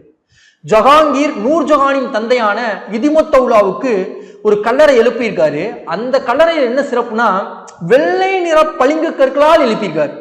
முகலாயர்களால் கட்டப்பட்ட முதல் வெள்ளை நிற பளிங்கு கற்களால் கட்டப்பட்ட ஒரு கல்லறையாக பார்க்கப்படுது இந்த இதிமத்துல்லா அவர்களுடைய கல்லறை. நூர்ஜஹான் அவர்களுடைய தந்தையோட கல்லறை ஜஹாங்கீர் கட்டியிருக்காரு அப்படின்னு தெரியும். ஓகேங்களா? ஸோ அதை தான் கேள்வியை கேட்டிருக்காங்க. அதுல ஒரு சிறப்பு இருக்கிறதுனால கேட்டிருக்காங்க. ஸோ முகலாயர்கள், விஜயநகர பேரரசு, பாமினி பேரரசு, ஸோ அதுக்கப்புறம் டெல்லி சுல்தானியர்கள், இது சார்ந்தாங்க கேள்வியை அதிகமாக இந்திய வரலாறு மற்றும் பண்பாடு சார்ந்த யூனிட்ல இருந்து கேட்கிறாங்க அப்படின்றத நல்லா பார்த்து வச்சுக்கணும். இது படிக்காம நம்ம பரீட்சைக்கு போகவே கூடாது. ஓகேங்களா? ஸோ தௌலதாபாத் தவறான வழிகாட்டுதலுக்கான ஒரு நினைவிடம் என்று கூறியவர் யார் அப்படின்னு கேட்டிருக்காங்க. ஸோ இந்த கேள்விக்கான சரியான விடை ஒரு வரலாற்று ஆய்வாளர் சொல்லியிருக்காரு. தௌலதாபாத் அப்படின்றது தவறான வழிகாட்டுதலுக்கான ஒரு நினைவிடம், லேண்ட் பூல். ஏன் தௌலதாபாத்தை தவறான வழிகாட்டுதலுக்கான ஒரு நினைவிடம் சொன்னாரு? முகமது பின் துக்ளக் அப்படின்றது ஒரு இருந்திருப்பாரு. அவர் என்ன பண்ணிருப்பாரு, டெல்லியில இருந்து தேவகிரிக்கு தலைநகரம் மாற்றிருப்பாரு. பிற்காலத்தில் தௌலதாபாத் அப்படின்னு மாற்றப்பட்டது. ஸோ இது சார்ந்த விவரங்களை பார்க்கலாம். இங்க பாருங்க, டெல்லியிலிருந்து தௌலதாபாத் செல்ல 40 நாட்கள் நடந்தே செல்லணும் அப்படின்னு சொன்னாங்க. அப்போ சில பேர் என்ன பண்ணாங்க அப்படின்னா, இந்த நடந்தெல்லாம் 40 நாள் போக முடியும் அப்படின்னு சொல்லிட்டு பயந்துட்டு ஒளிஞ்சாங்க. அவங்கள கண்டுபிடிச்சு அதுல ஒரு பார்வையற்றவர், பக்கவாத நோயாளிக்கெல்லாம் கொடூரமான தண்டனை கொடுத்திருக்காங்க முகமது பின் துக்ளக்கு. ஸோ 8 அல்லது 10 மைல் அளவு பறந்திருந்த அந்த நகரை பற்றி ஒரு வரலாற்று அறிஞர் சொல்றாரு, அனைத்தும் அழிக்கப்பட்டன. நகரத்தின் அரண்மனைகளில், கட்டடங்களில், புறநகர் பகுதியில் என எங்கும் ஒரு நாயோ பூனையோ கூட விட்டு வைக்கப்படவில்லை. அனைத்து அளவுக்கு முழுமையாக பாழானது அப்படின்னு சொல்லி. அப்போ வரலாற்று ஆய்வாளர் இப்படி சொல்லியிருக்காரு அப்படின்னு சொல்லிட்டு எந்த நகரத்தை பத்தியும் கேட்பாங்க, தௌலதாபாத் அப்படின்னு தெரியணும். வரலாற்று ஆய்வாளர் தௌலதாபாத் பத்தி என்ன சொல்லியிருக்காரு, ஒரு தவறான ஒரு எடுத்துக்காட்டு அப்படின்னு லேண்ட் பூல் சொல்லியிருக்காரு அப்படின்னு பார்த்தோம். ஓகேங்களா? ஸோ அடுத்து நம்ம என்ன பார்க்க போறோம் அப்படின்னா, அமிர்தசரஸ் பொற்கோவில் எந்த ஆண்டில் கட்டப்பட்டது அப்படின்னு கேட்டிருக்காங்க. ஒரு சீக்கிய மதத்திற்கு புனிதமான ஒரு தலம் தான் அமிர்தசரஸ். இங்க இருக்கு, பஞ்சாப்ல இருக்கு. ஸோ அது எங்க எந்த வருஷம் 1764 கட்டப்பட்டிருக்கு அப்படின்னு தெரியும். ஓகேங்களா? ஸோ இது நம்ம படிச்சுதான் ஆகணும். ஸோ அடுத்து நம்ம என்ன பார்க்க போறோம் அப்படின்னா, இங்க பாருங்க, குருநானக் பத்தி படிக்க போறோம். ஸோ குருநானக் அப்படின்றவர் 1469 லாகூருக்கு அருகே ஒரு கிராமத்துல பிறந்திருக்காரு. ஸோ ஆன்மீகத்தின் மீது இளமையிலேயே இவருடைய மனம் சாய்ந்திருக்கு அப்படின்னு சொல்றாங்க. அதுக்கப்புறம் இறுதியில இவருடைய காலகட்டம் லாகூருக்கு அருகே கர்தார்பூர்ல குடியேறியிருக்காரு. 1539 இயற்கை எழுதியிருக்காரு. ஸோ ஏன்பா இப்போ இதை படிச்சுட்டு இருக்கோம், அமிர்தசரஸ் எந்த காலகட்டத்தில் கட்டப்பட்டதுன்னு கேள்வி பார்த்தோம். ஸோ இப்போ சீக்கிய மதம் சார்ந்து ஒரு கட்டிடக்கலை சார்ந்து அரசாங்கம் ஏதாவது முன்னெடுக்கிறாங்க அப்படின்னா அதை கேட்கலாம். நம்ம ஸ்கூல் புக்ல இருக்கு, அதனால படிக்கலாம். அடுத்த வரியை பாருங்க, சீக்கியரின் குருவான குருநானக் 550வது பிறந்த நாளை சிறப்பிக்கும் வகையில இந்திய அரசு நடைபாதை ஒன்றை கட்டி கொடுத்திருக்கிறது. அது எங்க இருக்கு? நடைபாதை எந்த 2 பகுதியில் இருக்குது அப்படின்னா, குர்தாஸ்பூரில் உள்ள 4 கோவில், பாகிஸ்தானில் உள்ள கர்தார்பூர் மற்றும் குருத்வாரா தார் சாஹிப் 2ஐயும் இணைக்குது அப்படின்னு சொல்றாங்க. ஸோ இதை நம்ம தெரிஞ்சுக்கணும். அமிர்தசரஸ் அப்படின்றது எப்படி இருக்கோ அது மாதிரி ஒரு விஷயத்தை இந்திய அரசாங்கம் பண்ணியிருக்காங்க. அதை தான் நம்ம பார்த்துருக்கோம். ஓகேங்களா? அடுத்து நாம என்ன பார்க்க போறோம் அப்படின்னா, புத்தர்கள் அதிகம் காணப்படும் இந்திய மாநிலம் எது அப்படின்னு கேட்டிருக்காங்க. ஸோ இந்த கேள்விக்கான மிகவும் சரியான விடை மகாராஷ்டிரா அப்படின்னு தெரியும். அப்போ புத்த மதம் சார்ந்த முதல் கேள்வியா இது பார்க்கிறோம். 2017 கேட்டதுல என்ன சொல்லியிருக்காங்க, புத்த மதம் அப்படின்றது பௌத்த மதத்தை நிறுவியவர் கௌதம புத்தர் அப்படின்னு சொல்றாங்க. கௌதம புத்தருடைய இயற்பெயர் சித்தார்த்தர். அப்ப சத்திரிய குல இளவரசராக இவர் திகழ்ந்தவர். அப்புறம் இவர் பிறந்த 7 நாட்கள்லயே இவங்களுக்கு தாய் இறந்துடுறாங்க. இவர் சிற்றன்னை வளர்ப்புல வளர்றாரு. அந்த சிற்றன்னையோட பெயர் கௌதமி அப்படின்னு தெரியும். அப்ப இயற்பெயர் சித்தார்த்தன் பார்த்தோம். இவர் எங்க பிறந்தார் அப்படின்னா, லும்பினி தோட்டம் நேபாளத்துல பிறந்திருக்காரு. பெற்றோர் சுத்தோதனா மாயாவதி. இறந்தது உத்தரப்பிரதேசம் குசிநகரம். அப்போ புத்த மதம் சார்ந்த ஒரு கேள்வி கேட்டாங்க, அதுக்கு இன்ட்ரோடக்ஷன் சார்ந்து நம்ம பார்த்தாச்சு. புத்த மதத்தை தோற்றுவிச்சது யாரு, அவருடைய வாழ்க்கை சார்ந்த விஷயங்கள்லாம் என்னென்ன அப்படின்றத பார்த்தாச்சு. பேசிக்கா புத்த மதத்துல அதிக நபர்கள் பின்பற்றவங்க எந்த மாநிலத்தில் இருந்தாங்க, மகாராஷ்டிரால இருந்தாங்க அப்படின்றது பார்த்திருக்கோம். அடுத்த விஷயம், கிருஷ்ணா மற்றும் கோதாவரி ஆறுகளுக்கு இடையே இருந்த அமராவதி மற்றும் குண்டூர் மாவட்டங்களில் அமராவதி கலை சிறப்பாக இருந்தது. இப்பகுதி எந்த நூற்றாண்டில் முக்கிய புத்த சமய மையமாக திகழ்ந்தது அப்படின்னு கேட்டிருக்காங்க. 2ஆம் நூற்றாண்டில் முக்கிய புத்த சமயமாக திகழ்ந்தது அப்படின்றது எப்ப கண்டுபிடிச்சாங்க அப்படின்னா ஒரு அகழாய்வுல தான் கண்டுபிடிச்சாங்க. அது சார்ந்த விவரங்களை தான் இப்ப நம்ம ஸ்கூல் புக்ல பார்க்க போறோம். பௌத்த மதம் தொடர்பான சான்றுகள் தமிழகத்தில் பரவலாக காணப்படுகின்றன. ஆந்திராவில் கிருஷ்ணா கோதாவரி நதிகளின் கழிமுக பகுதிகளில் காணப்படுது அப்படின்னு சொல்லிட்டாங்க. அப்போ இதை பத்தி தெரிஞ்சுக்கலாம்டா அமராவதி மற்றும் நாகார்ஜுனா குண்டா போன்ற இடங்கள்ல நம்மளால தெரிஞ்சுக்க முடியும் அப்படின்னு சொல்றாங்க. அதே மாதிரி தமிழ்நாட்டில் காஞ்சிபுரம் மற்றும் காவிரி பூம்பொன்னிடம் போன்ற இடங்களை தெரிஞ்சுக்க முடியும். தமிழ்நாட்டில் சமண மதம் அப்படின்றத ஏகப்பட்ட இடத்துல தெரிஞ்சுக்கலாம். ஆனா பௌத்த மதத்தை ஒரு சில இடங்கள்ல தான் தெரிஞ்சுக்க முடியும் அப்படின்னு சொல்றாங்க. ஸோ அமராவதி அப்படின்ற இடம் எந்த மதத்திற்கான சான்றுகளை முன்வைக்குது அப்படின்னா புத்த மதத்திற்கான சான்றுகள் முன்வைக்குது அப்படின்னு தெரியும். ஓகேங்களா? அடுத்த விஷயம் நாம என்ன பார்க்க போறோம் அப்படின்னா அக்பர் இவருடைய ரஜபுத்தின கொள்கைக்கு பெயர் போனவர்.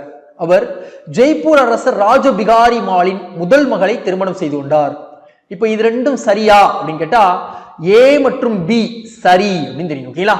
சோ அப்ப அக்பரின் ரஜபுத்தின கொள்கை சார்ந்த விஷயங்களை நம்ம ஸ்கூல் புக்ல சொல்லியிருக்காங்களா? ரொம்ப அழகா சொல்லியிருப்பாங்க. சோ இவரு இந்துக்களை ஒருங்கிணைக்கும் வகையில இந்துக்களுக்கு நிறைய அமைச்சர் பதவி கொடுத்திருப்பாரு. ஸோ இரு பண்பாட்டை இணைக்கும் வகையில ரொம்ப சமரசமான ஒரு கொள்கையை கொண்டு போயிருப்பாரு.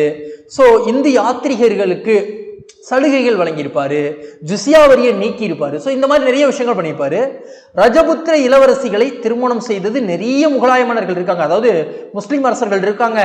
அதுல அக்பர் எப்படி தனித்துவமாக இருக்கார் அப்படின்னா இரு வேறு பண்பாடுகளை இணைக்கின்ற சக்தியாக மாறுவதற்கு காரணமாக அக்பர் இருந்திருக்காரு. ஆம்பர் நாட்டு அரசர் ராஜா பாருமால், அதாவது பீகாரி மால் அப்படின்னு அறியப்பட்டவங்க மகள் தான் ஹர்கா பாய் அப்படின்னு சொன்னாங்க. ஓகேவா? அப்போ ஜோத்தா அக்பர் அப்படின்னு பிற்காலத்தில் அழைக்கப்படுறாங்க. ஒரு படமாகவே எடுக்கப்பட்டது. அதுக்கப்புறம் பிக்கானர், ஜெய்சால்மர் போன்ற ராஜபுத்திர அரசர்களின் இளவரசிகளை என்ன பண்ணிக்கிட்டாரு? திருமணம் செய்து கொண்டார் அப்படின்னு சொல்றாங்க. ஓகேவா? சோ இந்த ஹர்காபாய்க்கு பெற்ற மகன் தான் சலீம் அப்படின்னு சொல்றாங்க. இவர் என்ன பண்ற? ராஜா பகவன் தாஸோடைய மகளை கரம் பிடிச்சிருக்காரு. சோ இந்து முஸ்லிம் ஒருமைப்பாட்டை குறிக்கும் வகையில அக்பர் காலகட்டத்தில் இந்த திருமண உறவுகள்லாம் இருந்திருக்கு அப்படின்றத பார்த்திருக்கோம். சோ இது சார்ந்துதான் டிஎன்பிசி கேட்டிருக்காங்க, அதை நம்ம பார்த்தாச்சு. அடுத்து நம்ம என்ன பார்க்க போறோம் அப்படின்னா புத்தரின் இறுதி பிரசங்கத்தை கேட்டவர் அப்படின்னா சுபத்ரா அப்படின்னு சொல்றாங்க. ஓகேவா? சோ இந்த கேள்வி புத்தரின் இறுதி பிரசங்கம் சார்ந்தது. புத்தரின் முதல் பிரசங்கம் சார்ந்து நம்ம ஸ்கூல் புக்ல ரொம்ப அழகா சொல்லியிருப்பாங்க. இது பழைய புக்ல குறிப்பிடப்பட்ட ஒரு விஷயம். 2017 இது கேட்டிருக்காங்க. புது புக்ல இருக்கக்கூடிய தகவலை நம்ம பார்க்கலாம். ஏன்னா இதுதான் அடுத்து வரக்கூடிய எக்ஸாம்ஸ்ல கேட்கறதுக்கு வாய்ப்பு இருக்கு. அதாவது புத்தர் 29ஆம் வயதிலேயே 49 நாள் என்ன பண்ணிருப்பாரு அப்படின்னா ஞானத்துல ஈடுபட்டிருப்பாரு. சோ தியானத்துல ஈடுபட்டு ஞானம் பெற்றிருப்பாரு. சோ புத்தர் அப்படின்ற பெயரே ஞானம் பெற்றவர் அப்படின்ற வார்த்தையை குறிப்பிடுதுன்னு சொன்னாங்க. சாக்கிய அரச குடும்பத்தை சேர்ந்த ஒருத்தர் துறவியானதுனால சாக்கிய முனி அப்படின்னு ஒரு அழைக்கப்பட்டிருக்காரு. வாரணாசிக்கு அருகில் உள்ள சாரநாத்தில் இருக்கக்கூடிய மான்கள் பூங்கால தான் முதல் போதனையை இவர் என்ன பண்ணியிருக்காரு? நிகழ்த்தியிருக்காரு. இந்த முதல் போதனைக்கு ஒரு பேர் இருக்கு. அதோடைய பேர் தான் தர்ம சக்கர பரிவர்த்தனை அப்படின்னு சொன்னாங்க, அல்லது தர்ம சக்கரத்தின் பயணம் அப்படின்னு சொன்னாங்க. அப்போ இறுதி போதனையை கேட்டவர் சுபத்ரா அப்படின்னு நம்ம படிச்சோம். முதல் போதனைக்கான பெயர் என்ன? தர்ம சக்கர பரிவர்த்தனை, தர்ம சக்கரத்தின் பயணம். இது எங்க நடந்திருக்கு? யூபியில மான்கள் பூங்கா அப்படின்றது நடந்திருக்கு அப்படின்னு தெரியும். ஓகேங்களா? அடுத்து நம்ம என்ன பார்க்க போறோம் அப்படின்னா 1837ஆம் ஆண்டு அசோகரது கல்வெட்டுக்களை கண்டறிந்தவர் அப்படின்னு கேட்டிருக்காங்க. ஜேம்ஸ் பிரின்சப் அப்படின்றவர் தெரியணும். அப்போ இதுல இன்னும் 2 வரலாற்று ஆய்வாளர்களுக்கும் ஈடுபாடு இருக்கு, அவங்க ஆப்ஷன்ஸ்ல இல்லை. ஸோ நாம அதை நம்ம நல்லா தெரிஞ்சு வச்சுக்கணும். ஆனா கல்வெட்டுக்களை கண்டறிந்தவர் அப்படின்னு அழகா கேட்டாங்க, ஜேம்ஸ் பிரின்சப் அப்படின்னு சொல்லிடலாம். ஸோ இது சார்ந்த விவரங்கள் நம்ம பார்க்க போறோம். அதாவது அசோகர் அப்படின்ற ஒரு மன்னர் இருந்தது லேட்டர் தான் தெரியுது. அதுக்கான ஆய்வாளர்கள்ல முக்கியமானவர் ஜேம்ஸ் பிரின்சப் அப்படின்னே சொல்லுவாங்க. ஸோ அசோகர் எவ்வளோ சிறந்து விளங்கினார் அப்படின்றது இதுல அழகா சொல்லியிருப்பாங்க. புத்த மதம் ஆசியாவின் பல்வேறு பகுதிகளுக்கு பரவியதற்கு காரணமாக இருந்தவர் அசோகர் அப்படின்னு சொல்லுவாங்க. கலிங்க போருக்கு பின் உயிர்கள் மடிவதை கண்டு வெற்றிக்கு பின் போரை துறந்த ஒரு மன்னர்னால அசோகர் சொல்லணும். விலங்குகளுக்கு தனியே மருத்துவமனை அமைத்த மன்னர் அப்படின்னு கேட்டாலும் அசோகர் சொல்லணும். 26 கால் சக்கரம் நம்ம இப்ப மூவர்ண கொடியில வச்சிருக்கோமே, இது அசோகர் காலகட்டத்திலே கொண்டு வரப்பட்டது அப்படின்னு தெரியணும். 19ஆம் நூற்றாண்டு வரை அசோகர் பற்றிய வரலாற்று குறிப்புகள் இடம்பெறவே இல்லை. வரலாற்று ஆய்வாளர்களான William Jones, James Prinsep, Alexander Cunningham போன்றவர்கள் வரலாற்று ஆய்வுகள் மூலம் கண்டுபிடித்த வரலாற்று சான்றுகள் தான் மாமன்னர் அசோகரின் சிறப்புகளை வெளி உலகிற்கு கொண்டு வந்தது சொல்றாங்க. ஸோ இதெல்லாம் நம்ம நல்லா படிச்சு வச்சுக்கணும். ஸோ 3 பேர் இருக்காங்க, அப்படியே போற போக்கில் படிச்சுட்டு போயிடக்கூடாது. ரொம்ப அழுத்தம் திருத்தமா படிச்சாதான் இந்த மாதிரி கேள்விக்கு ஆன்சர் பண்ண முடியும். அடுத்த விஷயம், எந்த கல்வெட்டில் பானவாசி, கோலாப்பூர், வாதாபி, ஐஹோல், பட்டடக்கல், சரவண பெலகொல்லா போன்ற நகரங்களின் பெயர்கள் குறிப்பிடப்பட்டுள்ளன? இந்த நகரங்கள்ல எங்க இருக்குன்னு தெரிஞ்சாலே ஆன்சர் கரெக்டா சொல்லிடலாம். தக்கான பகுதிகள் இருக்கக்கூடிய நகரங்கள் அப்படின்னு தெரியணும். அப்ப தக்கான கல்வெட்டு தான் இதை பத்தி சொல்லுது அப்படின்னு தெரியும். அலாபத் தூண் கல்வெட்டு சமுத்திரகுப்தர் பத்தி பேசுது அப்படின்னு நம்ம பார்த்தோம். ஓகேங்களா? சரி, உத்திரமேரூர் கல்வெட்டு அப்படின்றது எலெக்ஷன்ஸ் பத்தி தான் பேசுது அப்படின்னு பார்த்தோம். ஓகேங்களா? சோழர்கள் காலகட்டத்தில் குடைவோலை முறை பின்பற்றிருக்காங்க அப்படின்னு நம்ம படிச்சிருக்கோம். ஸோ அதெல்லாம் ரிவைஸ் பண்ணும். அடுத்த விஷயம் என்ன இருக்குன்னு பார்க்கலாம். இங்க பாருங்க, இப்போ இதுல குறிப்பிடப்பட்ட தக்கான பகுதிகளில் 2 முக்கியமான தக்கான பகுதிகள் மட்டும் பார்ப்போம். ஏன்னா நிறைய தக்கான பகுதிகளை நம்ம பார்த்தோம் அப்படின்னா நேரம் இருக்காது. ஸோ அதனால இந்த 2 பகுதியில் மட்டும் பார்ப்போம். ஐஹோல் அப்படின்றது அயோலே அப்படின்னு சொல்லக்கூடிய வணிக குழுமத்தின் தலைமையிடமாக பார்க்கப்பட்டது. ஏறத்தாழ 70 கோவில்கள் இருந்தது. துர்க்கைக்கு அர்ப்பணிக்கப்பட்ட ஒரு கோவிலும் இதுல இருந்தது. புத்த சைத்தன்ய பாணியில் மற்றொரு கோவிலும் அமைக்கப்பட்டிருக்கு. அதுக்கப்புறம் என்ன சொல்றாங்க, குசிமல்லி குடி என்னும் மற்றொரு துர்க்கை கோவில் இருந்தது அப்படின்னு சொல்றாங்க. சமண கோயில்களையும் கட்டியிருக்காங்க அப்படின்னு சொல்றாங்க. மண்டப பாணியில் அமைக்கப்பட்டுள்ள குகை ஐஹோல் அப்படின்னு சொல்றாங்க. ஓகேங்களா? ஸோ ரொம்ப பாதுகாக்கப்பட்ட ஒரு பகுதியாக பார்க்கப்படுது. அதுக்கப்புறம் பட்டடக்கல், இது எங்க இருக்கு? கர்நாடகால இருக்கு அப்படின்னு தெரியணும். ஸோ கர்நாடகால பாகல்கோட் மாவட்டத்துக்கு பக்கத்துல இருக்கு. ஒரு சிறிய கிராம கலை அழகாக பார்க்கப்படுது. அரச சடங்குகள் நடத்துவதற்கு இடமாக பார்க்கப்படுது. 2ஆம் விக்ரமாதித்தன் காஞ்சிபுரத்தை கைப்பற்றியதன் நினைவாக மனைவி லோகமாதேனியின் ஆணைப்படி விருப்பாட்சர் கோவில் அப்படின்றது கட்டிடப்பட்டிருக்கு அப்படின்னு சொல்றாங்க. மாமல்லபுரத்தை ஒத்த ஒரு கோவிலாக இது இருக்கு அப்படின்னு சொல்றாங்க. கட்டிட கலைஞர்களுடைய பெயர் இங்க குறிப்பிடப்பட்டிருக்கு. ஸோ அவங்களுக்கு பெயர் வந்து என்ன வச்சிருக்காங்க அப்படின்னா திரிபுவனச்சாரியா, அதாவது 3 உலகை உருவாக்கியவன் அப்படின்னு ரொம்ப அழகா சொல்றாங்க. ஸோ அதெல்லாம் அங்கே இடம்பெற்றிருக்கு அப்படின்னு சொல்றாங்க. நிறைய இடங்கள்ல இப்போ தாஜ்மஹால்லாம் கட்டியிருக்காங்கன்னா வரலாற்று நினைவு சின்னம், ஆனால் அங்கே அது யார் கட்டினா அப்படின்றது அங்கே பொறிக்கப்பட்டிருக்காது. ஆனா இந்த கட்டிட கலைஞர்களோட பெயர் வந்து விருப்பாட்சர் கோவில்ல குறிப்பிடப்பட்டிருக்கு அப்படின்னு சொல்றாங்க. ஓகேங்களா? அடுத்த விஷயம் நம்ம என்ன பார்க்க போறோம் அப்படின்னா, கிருஷ்ணதேவராயர் புதிதாக நிர்மாணித்த நகரம் யாது அப்படின்னு கேட்டிருக்காங்க. ஸோ இந்த கேள்விக்கான மிகவும் சரியான விடை நாகலாபுரம் அப்படின்னு தெரியும். ஏன் இந்த கொஸ்டின் கேட்டிருக்காங்க? அப்ப இதுக்கு ஏதாவது சிறப்பு இருக்கா? கிருஷ்ணதேவராயர் வந்து ஒரு சிறந்த கட்டடக்கலை நிபுணர் அப்படின்னு சொல்றாங்க. அவருடைய அம்மா பேர் வந்து நாகம்பாவின் அப்படின்னு தெரியும். அவங்களுடைய நினைவாகத்தான் நாகலாபுரம் அப்படின்றது கட்டப்பட்டிருக்கு. ஸோ அது போக வேறு என்ன கட்டிடக்கலையில் இவர் சிறந்து வைக்கிருக்காரு அப்படின்னு பார்க்கலாமா? ஸோ கோபுரங்கள் மற்றும் கோவில்களை, நீர்நிலை பகுதிகளை இவர் கட்டியிருக்காரு. ஸோ விஜயநகர பேரரசு காலகட்டத்தில் தான் கோபுரங்கள் அப்படின்ற வார்த்தை அழகா வருது. அதை நம்ம நல்லா ஞாபகம் வச்சுக்கணும். அடுத்த விஷயம், இவற்றில் மிகவும் பிரபலமானது விட்டால் சாமி கோவிலும் விருப்பாக்ஷா கோவிலும் அப்படின்னு சொல்றாங்க. அப்ப கிருஷ்ணதேவராயின் ஆட்சிக்கு கட்டப்பட்ட புகழ்பெற்ற ஹசாரா கோவிலை இந்து கட்டிடக்கலையில் முழு நிறைவு வாய்ந்த ஒரு எடுத்துக்காட்டாக சொல்றாங்க. அதுக்கப்புறம் லாங்ஸ்ஹர்ஸ்ட் அப்படின்றவர் என்ன சொல்றாருன்னா, விட்டால் சாமி கோவில் விஜயநகர பாணிக்கு ஒரு சிறந்த எடுத்துக்காட்டு அப்படின்னு சொல்லலாம். பெர்குசன் அப்படின்றவர் சொல்றாரு, கட்டிடக்கலை பாணி மிகுந்த பேரளவுடன் முன்னேறியதன் முழு எல்லையை காட்டுகிறது அப்படின்னு சொல்றாங்க. ஓகேங்களா? சப்தசுர இசைத்தூண் கல்வெட்டுகள்லாம் அதுல அமையப்பட்டிருக்கு அப்படின்றது மேலும் சிறப்பு வாய்ந்த ஒரு விஷயமாக பார்க்கப்படுது விட்டால் சாமி கோவில்ல. அடுத்த விஷயம், பைபோஸ் என்று கூறப்படும் அரசரை வணங்கும் புதிய வணக்க முறையை அறிமுகப்படுத்தியவர் யார் அப்படின்னு கேட்டிருக்காங்க. ஸோ இந்த கேள்விக்கான மிகவும் சரியான விடை பால்பன் அப்படின்னு தெரியும். ஸோ இந்த முறையை அவர் கொண்டு வந்தது காரணமே என்னன்னா, இருக்கக்கூடிய அந்த சுல்தான்கள்லாம் நம்ம கட்டுப்பாடுக்குள்ள வச்சுக்கணும் அப்படின்றதுக்காகவே இந்த பைபோஸ் முறையை வந்து அவர் கொண்டு வந்திருப்பார். அப்போ தான் தான் பெரியாள் அப்படின்ற ஒரு விஷயத்த வந்து நிலைநிறுத்துறார் பால்பன் வந்து. ஸோ இதற்கு முன்பாக வேறு என்ன விஷயத்தை ஒழிச்சு கட்டியிருப்பாரு நிர்வாகத்தில் அப்படின்றது நம்ம ஸ்கூல் புக்ல பார்க்கலாமா? இங்க பாருங்க, அதாவது 40 சாகல் காணி அப்படின்னு சொல்லக்கூடிய ஒரு முறை இருந்தது. அதாவது பிரபுக்கள் தான் வந்து முக்கியமான முடிவுகள் எடுப்பாங்க. அப்போ துருக்கியர்கள், பாரசீகர்கள், அரேபியர்கள், எகிப்தியர்கள், இந்திய முஸ்லீம்கள் போன்ற வெவ்வேறு இனக்குழியிலிருந்து இந்த பிரபுக்கள் அவை அப்படின்றது இருக்கும். இல்துமிஸ் தான் வந்து முதல் முறையாக இந்த 40 குழுவை கொண்டு வந்திருப்பாரு. ராணுவத்திலும் குடிமை நிர்வாகத்திலும் முக்கியமான பதவிகளை யாரை இடம்பெற வைக்கலாம் அப்படின்றத அவங்க தான் முடிவு பண்ணுவாங்க. ருக்னுதீன் ஃபிரோஸை அரசனாக்க வேண்டும் என்று இல்துமிஸ் விருப்பம் தெரிவிச்சிருப்பாரு. ஆனா இந்த 40 குழு வந்து புறந்தள்ளி இருப்பாங்க அந்த ஐடியாவை. ஸோ அதுதான் ஜெயிச்சிருக்கும். அப்போ ஒரு அரசர் யார் ஆகணும் அப்படின்ற முடிவை எடுக்கக்கூடிய ஒரு வல்லமை படைத்த குழுவாக இந்த 40 குழு உருவாகிடுச்சு. ஆனா பிறகு ஆட்சிக்கு வந்த பால்பன் என்ன பண்ணிருக்காரு, இது சரியில்லையே, ரஷ்யா சுல்தான் வந்து யாக்குத் அப்படின்றவர் ஒருத்தர் என்ன பண்ணிருப்பாரு அப்படின்னா நியமிச்சிருப்பாரு. சோ அவர் வந்து அபிசீனியா அடிமையாக இருந்தவர். சோ இவரை வந்து சுல்தானாக நியமிச்சிருக்காரு அப்படின்றது பிடிக்காம கடைசியில ஒரு கொலை விழுகிற அளவுக்கு வந்து இந்த சுல்தான்கள் எல்லாரும் சேர்ந்து சூழ்ச்சி பண்ணிருவாங்க.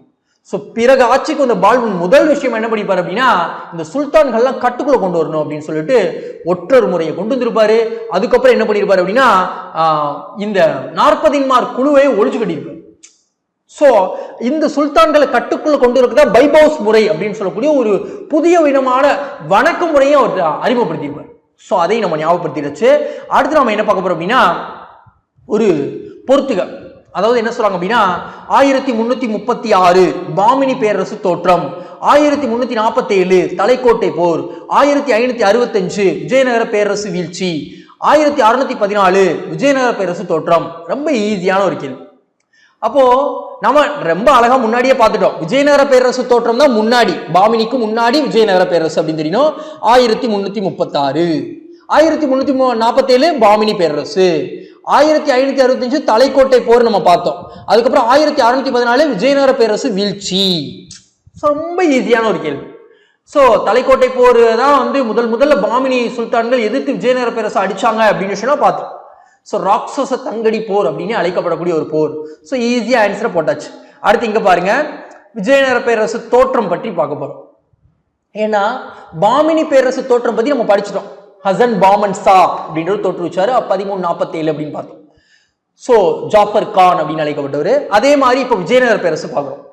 ஹரிஹரர் புக்கர், சங்கமரின் புதல்வர்கள், இவங்க தான் விஜயநகர பேரரசை 1336 தோற்றுவிக்கிறாங்க. அப்போ எப்படி தோற்றுவிக்கிறாங்க அப்படின்னா, ஆரம்ப காலகட்டத்தில் 3ஆம் பல்லாளர் கீழே என்ன பண்ணியிருக்காங்க, வேலை பார்த்துருக்காங்க. ஹொய்சால அரசர் அவர் வந்து 3ஆம் பல்லாளர், அவர் கீழே வேலை பார்த்துருக்காங்க. மதுரை சுல்தானால் இந்த 3ஆம் பல்லாளர் கொல்லப்பட்டிருக்காரு. இந்த 3ஆம் பல்லாளர் இறந்ததுக்கு அப்புறம் இந்த ஹரிஹரர் புக்கர் அவர் கீழே வேலை பார்த்தாங்க. டக்குன்னு வந்து சுதந்திர அரசாக அறிவிச்சுக்கிட்டாங்க. சோ இவங்க வந்து துங்கபத்திரை நதியின் வடக்கு கரையில் அனகொண்டி அப்படின்றத ஆரம்பத்தில் தலைநகராக வச்சிருந்தாங்க. அதுக்கப்புறம் என்ன பண்றாங்க, ஆற்றின் தென்கரை வரைக்கும் ஹொய்சாலா அப்படின்ற சொல்லக்கூடிய ஹொசபட்டரா நகரத்தை வந்து தலைநகராக மாற்றாங்க. இப்போ விஜயநகரம் அப்படின்னாலே வெற்றியின் நகரம் அப்படின்னு அழைக்கப்படுது. விஜயநகரம் என புதிய பெயரும் சூட்டப்பட்டிருக்கு. அதுக்கப்புறம் என்ன சொல்றாங்க அப்படின்னா, ஹரிஹரர் தொடங்கிய இந்த வம்சம் வந்து அவருடைய தந்தையர் பெயர்ல சங்கம வம்சம் அப்படின்னு பெயரிடப்பட்டிருக்கு. ஸோ விஜயநகர பேரரசுடைய முத்திரை அப்படிங்கிறது பன்றி வராக முத்திரையை உள்ளடக்கியது அப்படின்னு தெரியும். ஸோ விஜயநகர பேரரசின் தோற்றம் பற்றின விஷயங்கள், அவங்க தலைநகரம், அவங்களுடைய சின்னம் என்ன அப்படின்றதெல்லாம் பார்த்தாச்சு. அடுத்து நம்ம என்ன பார்க்க போறோம் அப்படின்னா, அஷ்டதிக் கஜங்களில் இல்லாத ஒருவர் யார் அப்படின்னு கேட்டிருக்காங்க. ஸோ அப்போ அஷ்டதிக் கஜங்கள்னா யாரு அந்த அவை அமைச்சது, கிருஷ்ணதேவராயர். அப்போ அஷ்டப்பிரதான் சிவாஜி அப்படின்னு நான் சொன்னேன்.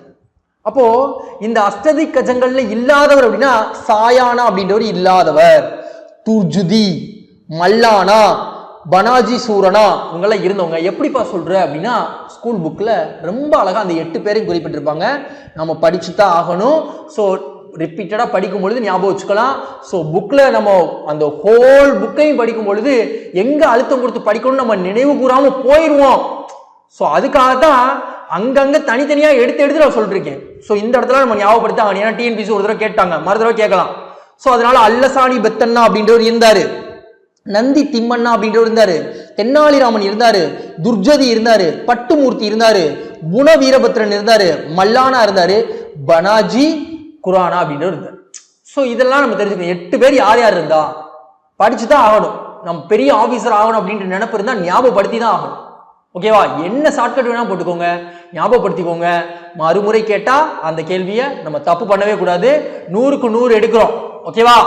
அப்போ நம்மளுடைய எய்ம் என்னது, ரிப்பீட் ரிசல்ட் ரிவெஞ்ச், RRR மறந்துடக்கூடாது.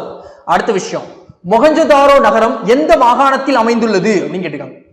நாம ஏற்கனவே பார்த்துட்டோம், சிந்து சமவெளி நகரத்துடைய நகர நாகரிக திட்டமிடல் எப்படி இருக்கு, அந்த நகரங்கள்ல எந்தெந்த இடத்துல இருக்கு அப்படின்றத அழகா பார்த்தோம்.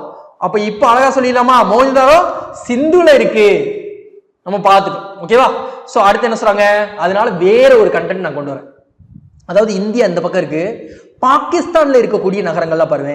ஹரப்பா பாகிஸ்தான்ல இருக்கு, மொஹஞ்சதாரோ பாகிஸ்தான்ல இருக்கு, கன்வேரிவாலா அப்படின்றது பாகிஸ்தான்ல இருக்கு, பார்த்து வச்சுக்கணும். ஓகேங்களா? இமேஜ்ல இருக்கு. ராகி கார்கி அப்படின்றது ஹரியானாவோட வந்துடும். ஓகேவா? சோ அது இந்தியாக்குள்ளதான் இருக்கு. சோ அதையும் நம்ம பார்த்தாச்சு. அடுத்த விஷயம் நாம என்ன பார்க்க போறோம் அப்படின்னா, இங்க பாருங்க 34வது क्वेश्चन, மாம்லுக் அப்படின்ற வார்த்தை எதை குறிப்பிடுது? நான் சொன்னேன் டெல்லி சுல்தானியத்துல 5 பிரிவுகள் இருக்கு. அதுல முதல் பிரிவு தான் மாம்லுக் டைனஸ்டி, மாம்லுக் ஆட்சி அப்படின்னு பார்த்தோம். அப்போ மாம்லுக் அப்படின்னா என்னது? அடிமையானவர்கள் தான் வந்து ஆட்சி புரிந்தாங்க. சோ அப்ப மாம்லுக் அப்படின்ற வார்த்தை வந்து அடிமை வம்சத்தை குறிக்குது அப்படின்னு தெரியும். அப்ப டங்கா அப்படின்றது எந்த வார்த்தை? ஜிட்டால் அப்படின்றது என்ன அப்படின்றது நான் கண்டிப்பா சொல்றேன். அதுக்கு முன்னாடி ஆப்ஷன் டி பாருங்களேன், பைபோஸ் முறை. ஏற்கனவே டிஎன்பிசி கேட்டிருந்தாங்களா? அதே 2017 கேட்டிருந்தாங்க. பைபோஸ் முறையை பின்பற்றினது பால்பன் அப்படின்னு பார்த்தோம். சோ அப்போ மன்னரை வணங்கக்கூடிய ஒரு முறைக்கு பேர் தான் பைபோஸ் முறை அப்படின்னு படிச்சோம். அப்ப டங்கா ஜிட்டால் சொல்லவே இல்லையப்பா, அதை தான் நம்ம ஸ்கூல் புக்ல பார்க்க போறோம். பார்த்ததுக்கு அப்புறம் அந்த கேள்வி எப்படி நீங்க அழகா சொல்லுவீங்கன்னு பாருங்க. டெல்லி சுல்தான்களின் காலகட்டத்தை சார்ந்த ஒரு செப்பு நாணயத்துக்கு பேர் தான் ஜிட்டால் அப்படின்னு சொல்றாங்க. அப்ப இல்துமிஸ் தான் இதை அறிமுகம் செஞ்சிருக்காரு. டங்கா எனப்படும் வெள்ளி நாணயங்கள். அப்ப ஜிட்டால்னா செப்பு, டங்கா அப்படின்னா வெள்ளி. தங்க நாணயங்கள் கில்ஜியின் காலகட்டத்தில் அறிமுகப்படுத்தப்பட்டது. முகமது பின் துக்ளு காலகட்டத்தில் செப்பு நாணயங்கள் அறிமுகப்படுத்தப்பட்டது. இப்படி கேட்பாங்க, எந்த மன்னர் என்ன வகையான நாணயங்களை அறிமுகப்படுத்தினாரு? அப்ப தங்க நாணயத்தை யாரு? அலாவுதீன் கில்ஜி பண்ணியிருக்காரு. முகமது பின் துக்ளக் வந்து செப்பு நாணயங்களை பின்பற்றிருக்காரு. அப்போ இல்துமிஸ் வந்து டங்கா அப்படின்னு சொல்லக்கூடிய வெள்ளி நாணயங்களை பின்பற்றிருக்காரு. சோ இது தெரிஞ்சுக்கணும்.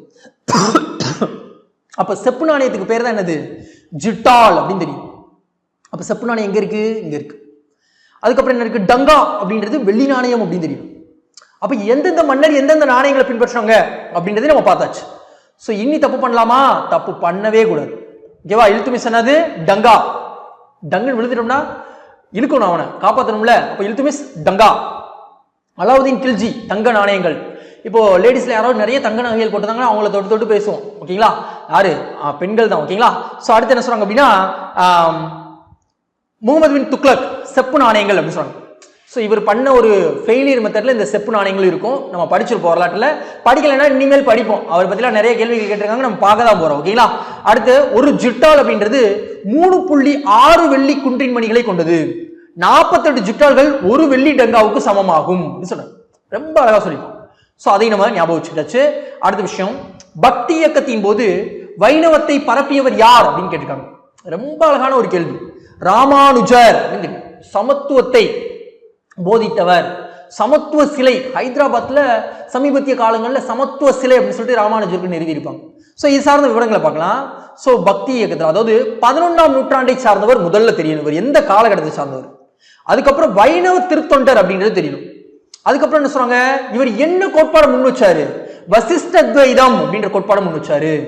ஸோ ஆத்மாவானது பிரம்மத்துடன் கலந்த பின்னரும் தனக்கான அடையாளத்தை தக்க வைத்துக் கொள்கிறது அப்படின்றதுதான் வசிஷ்ட துவைதம் அப்படின்னு சொல்றாரு.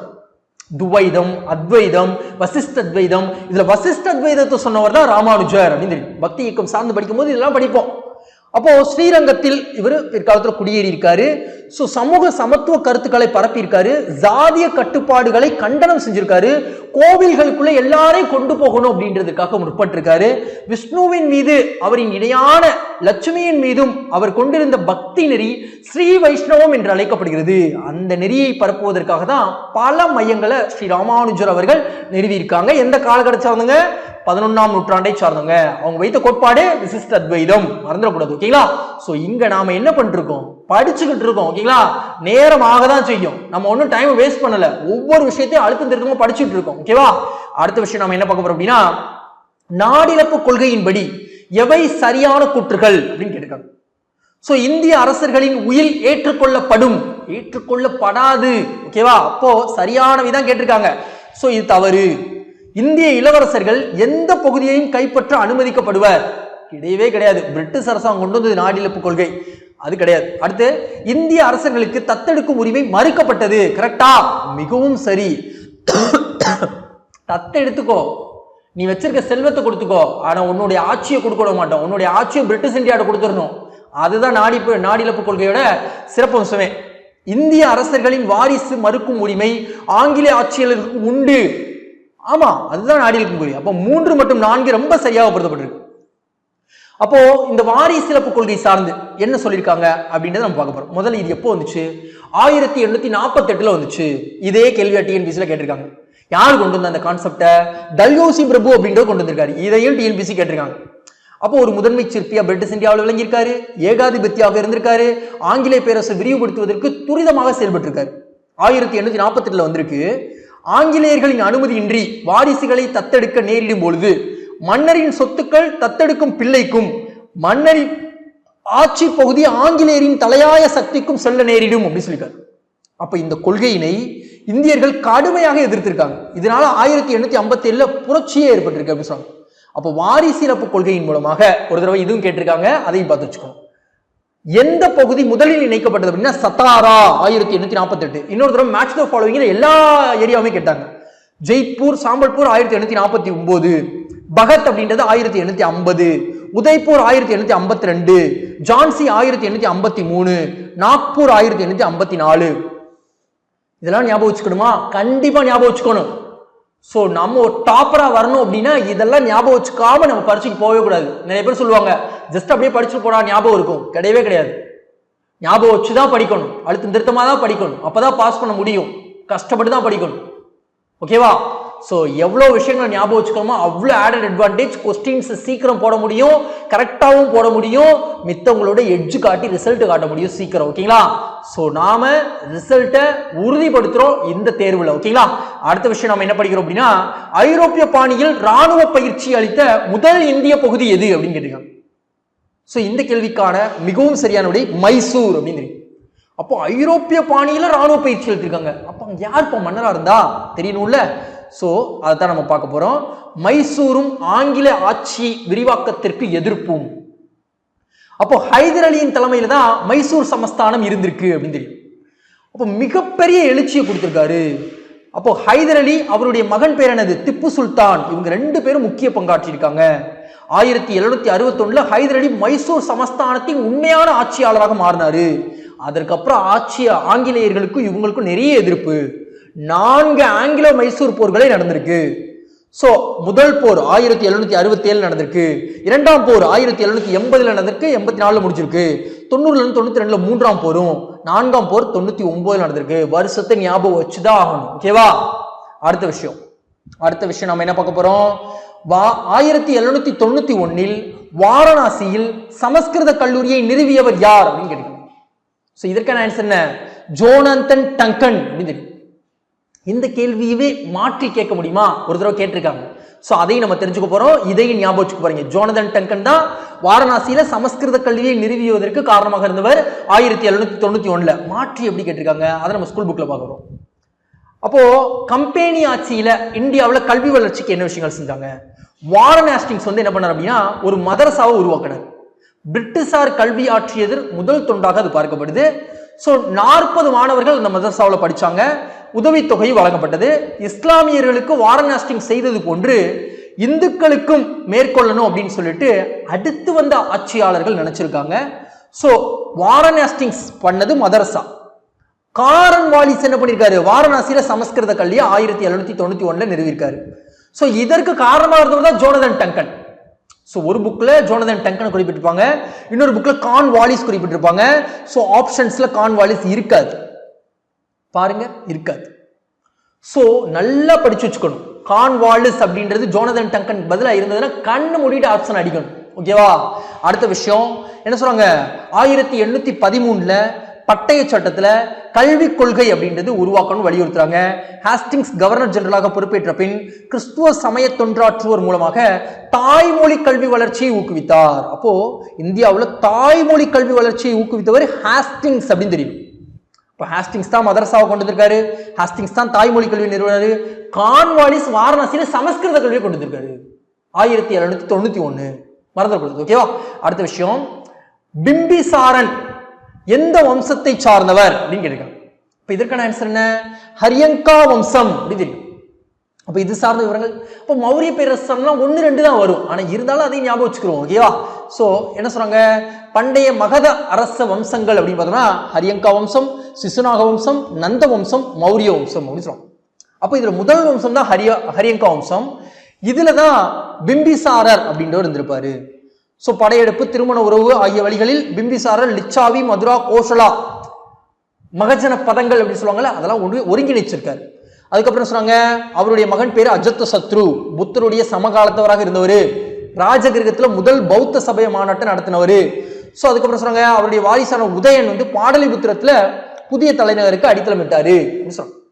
இப்ப ஹரியங்கா வம்சத்தை சார்ந்தவர் தான் பிம்பிசாரர் அப்படின்னு பார்த்தோம். அவருடைய பையன் பேர் என்னன்னு பார்த்தோம். அவர் யாருடைய சமகாலத்தவர் படிச்சோம். முதல் பௌத்த சமய மாநாட்டை அவர் நடத்தினார்னு பார்த்தோம். அவருடைய பையன் உதயன் பார்த்தோம். பாடலிபுத்திரத்தை தலைநகராக அடித்தளமிட்டிருக்காரு அப்படின்னு விஷயம் பார்த்தோம்.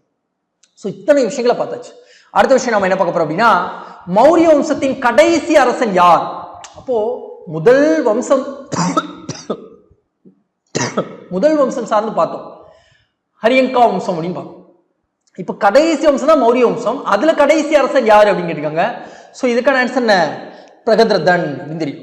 அப்ப இது சார்ந்த விவரங்கள் சொல்லியிருக்காங்களா ஸ்கூல் புக்ல? மௌரிய பேரரசின் வீழ்ச்சிக்கான காரணங்களே குறிப்பிட்டிருக்காங்க. அசோகருக்கு பின்வந்த அரசர்கள் ரொம்ப பலமாக இல்லை, அது ஒரு காரணம். பேரரசின் பல பகுதிகள் தொடர்ந்து கலகங்கள் முடிச்சது. பாக்டீரிய நாட்டை சார்ந்த கிரேக்கர்களின் படையெடுப்பு பேரரசை வலிமை குன்ற செய்தது. மௌரிய பேரரசின் கடைசி அரசர் பிரகத்ரதா அப்படின்னு சொல்றாங்க. அவருடைய படைத்தளபதி யார் அப்படின்னா புஷ்யமித்ர சுங்கர். இந்த புஷ்யமித்ர சுங்கர்னாலேயே இந்த பிரகத்ரதா அப்படின்றவர் கொல்லப்பட்டிருப்பார். அப்போ மௌரிய அரசனின் கடைசி அரசர் நம்ம புக்ல அழகா சொல்லியிருக்காங்க, அதை தான் கேட்டிருக்காங்க. சோ புஷ்யமித்ர சுங்கர் கொல்றாரு. அதுக்கப்புறம் அவர்னாலேயே சுங்க அரச வம்சம் நிறுவப்படுது. அதுக்கப்புறம் நாக வம்சம், அதுக்கப்புறம் மௌரிய வம்சம், ஹரியங்கா வம்சம் முதல் வம்சம், அதையும் பார்த்தாச்சு. ஓகேவா? அடுத்த விஷயம் நம்ம என்ன பார்க்கிறோம்? ஆரியவர்தம் எனப்படுவது. ஆரியவர்தம் அப்படின்னா வட இந்தியாவை குறிக்கக்கூடிய ஒரு விஷயம் அப்படின்னு தெரியும். ஆனா இது சார்ந்து ஆய்வாளர்கள் வந்து புது புக்ல ரொம்ப அழகா வேற மாதிரி சொல்லிட்டாங்க. ஆரியர் என்ற சொல் இனத்தையே குறிக்கலங்க அப்படின்ட்டாங்க. அது இந்தோ ஆரிய மொழிகளை பூர்வீகமாக பேசுபவர்களை குறிக்குதுங்க அப்படின்னு சொல்றாங்க. மொழி குழுக்களை குறிக்கிறதாங்க ஆரியர்கள், இனத்தை குறிக்கலங்க அப்படின்னு சொல்றாங்க. ஸோ அதை நல்லா பார்த்து வச்சுக்கோங்க. ஓகேவா? ஏன்னா கூற்று காரணத்துல கேட்கலாம். ஸோ அதுக்காகவே அதையும் நான் சொல்லிட்டேன். அடுத்த விஷயம், பாமினி அரசை நிறுவியவர். நாம இதை பார்த்துட்டோம், அலாவுதீன் பாமன் ஷா அப்படின்னு பார்த்தோம். சரி, அடுத்து என்ன சொல்றாங்க இங்க பாருங்க. அலாவுதீன் பாமன் ஷா 1347 பாமினி பேரரசை நிறுவியிருக்காரு. கிருஷ்ணா துங்கபத்ரா நதிகளுக்கு இடையிலான ரெய்ச்சூர் பகுதியை கைப்பற்றுவதில் விஜயநகர பேரரசுக்கும் பாமினி பேரரசுக்கும் சண்டை வந்துட்டே இருக்கும். ஏன்னா ரெய்ச்சூர் பகுதி ரொம்ப வளமான பகுதி. 2 நூற்றாண்டுகளாக 2 பேரும் சண்டை போட்டு இருந்தாங்க. இப்போ ஒரிசா ஆட்சியாளர்களுக்கு எதிராக பாமன் ஷா தன் போராட்டத்தை ஃபர்ஸ்ட் தொடங்கினாரு. தில்லி சுல்தானியர் முறையை பின்பற்றினாரு. 4 பிரிவுகளாக பிரிச்சாரு. முதல் ஆண்டவர் அவர் தானே.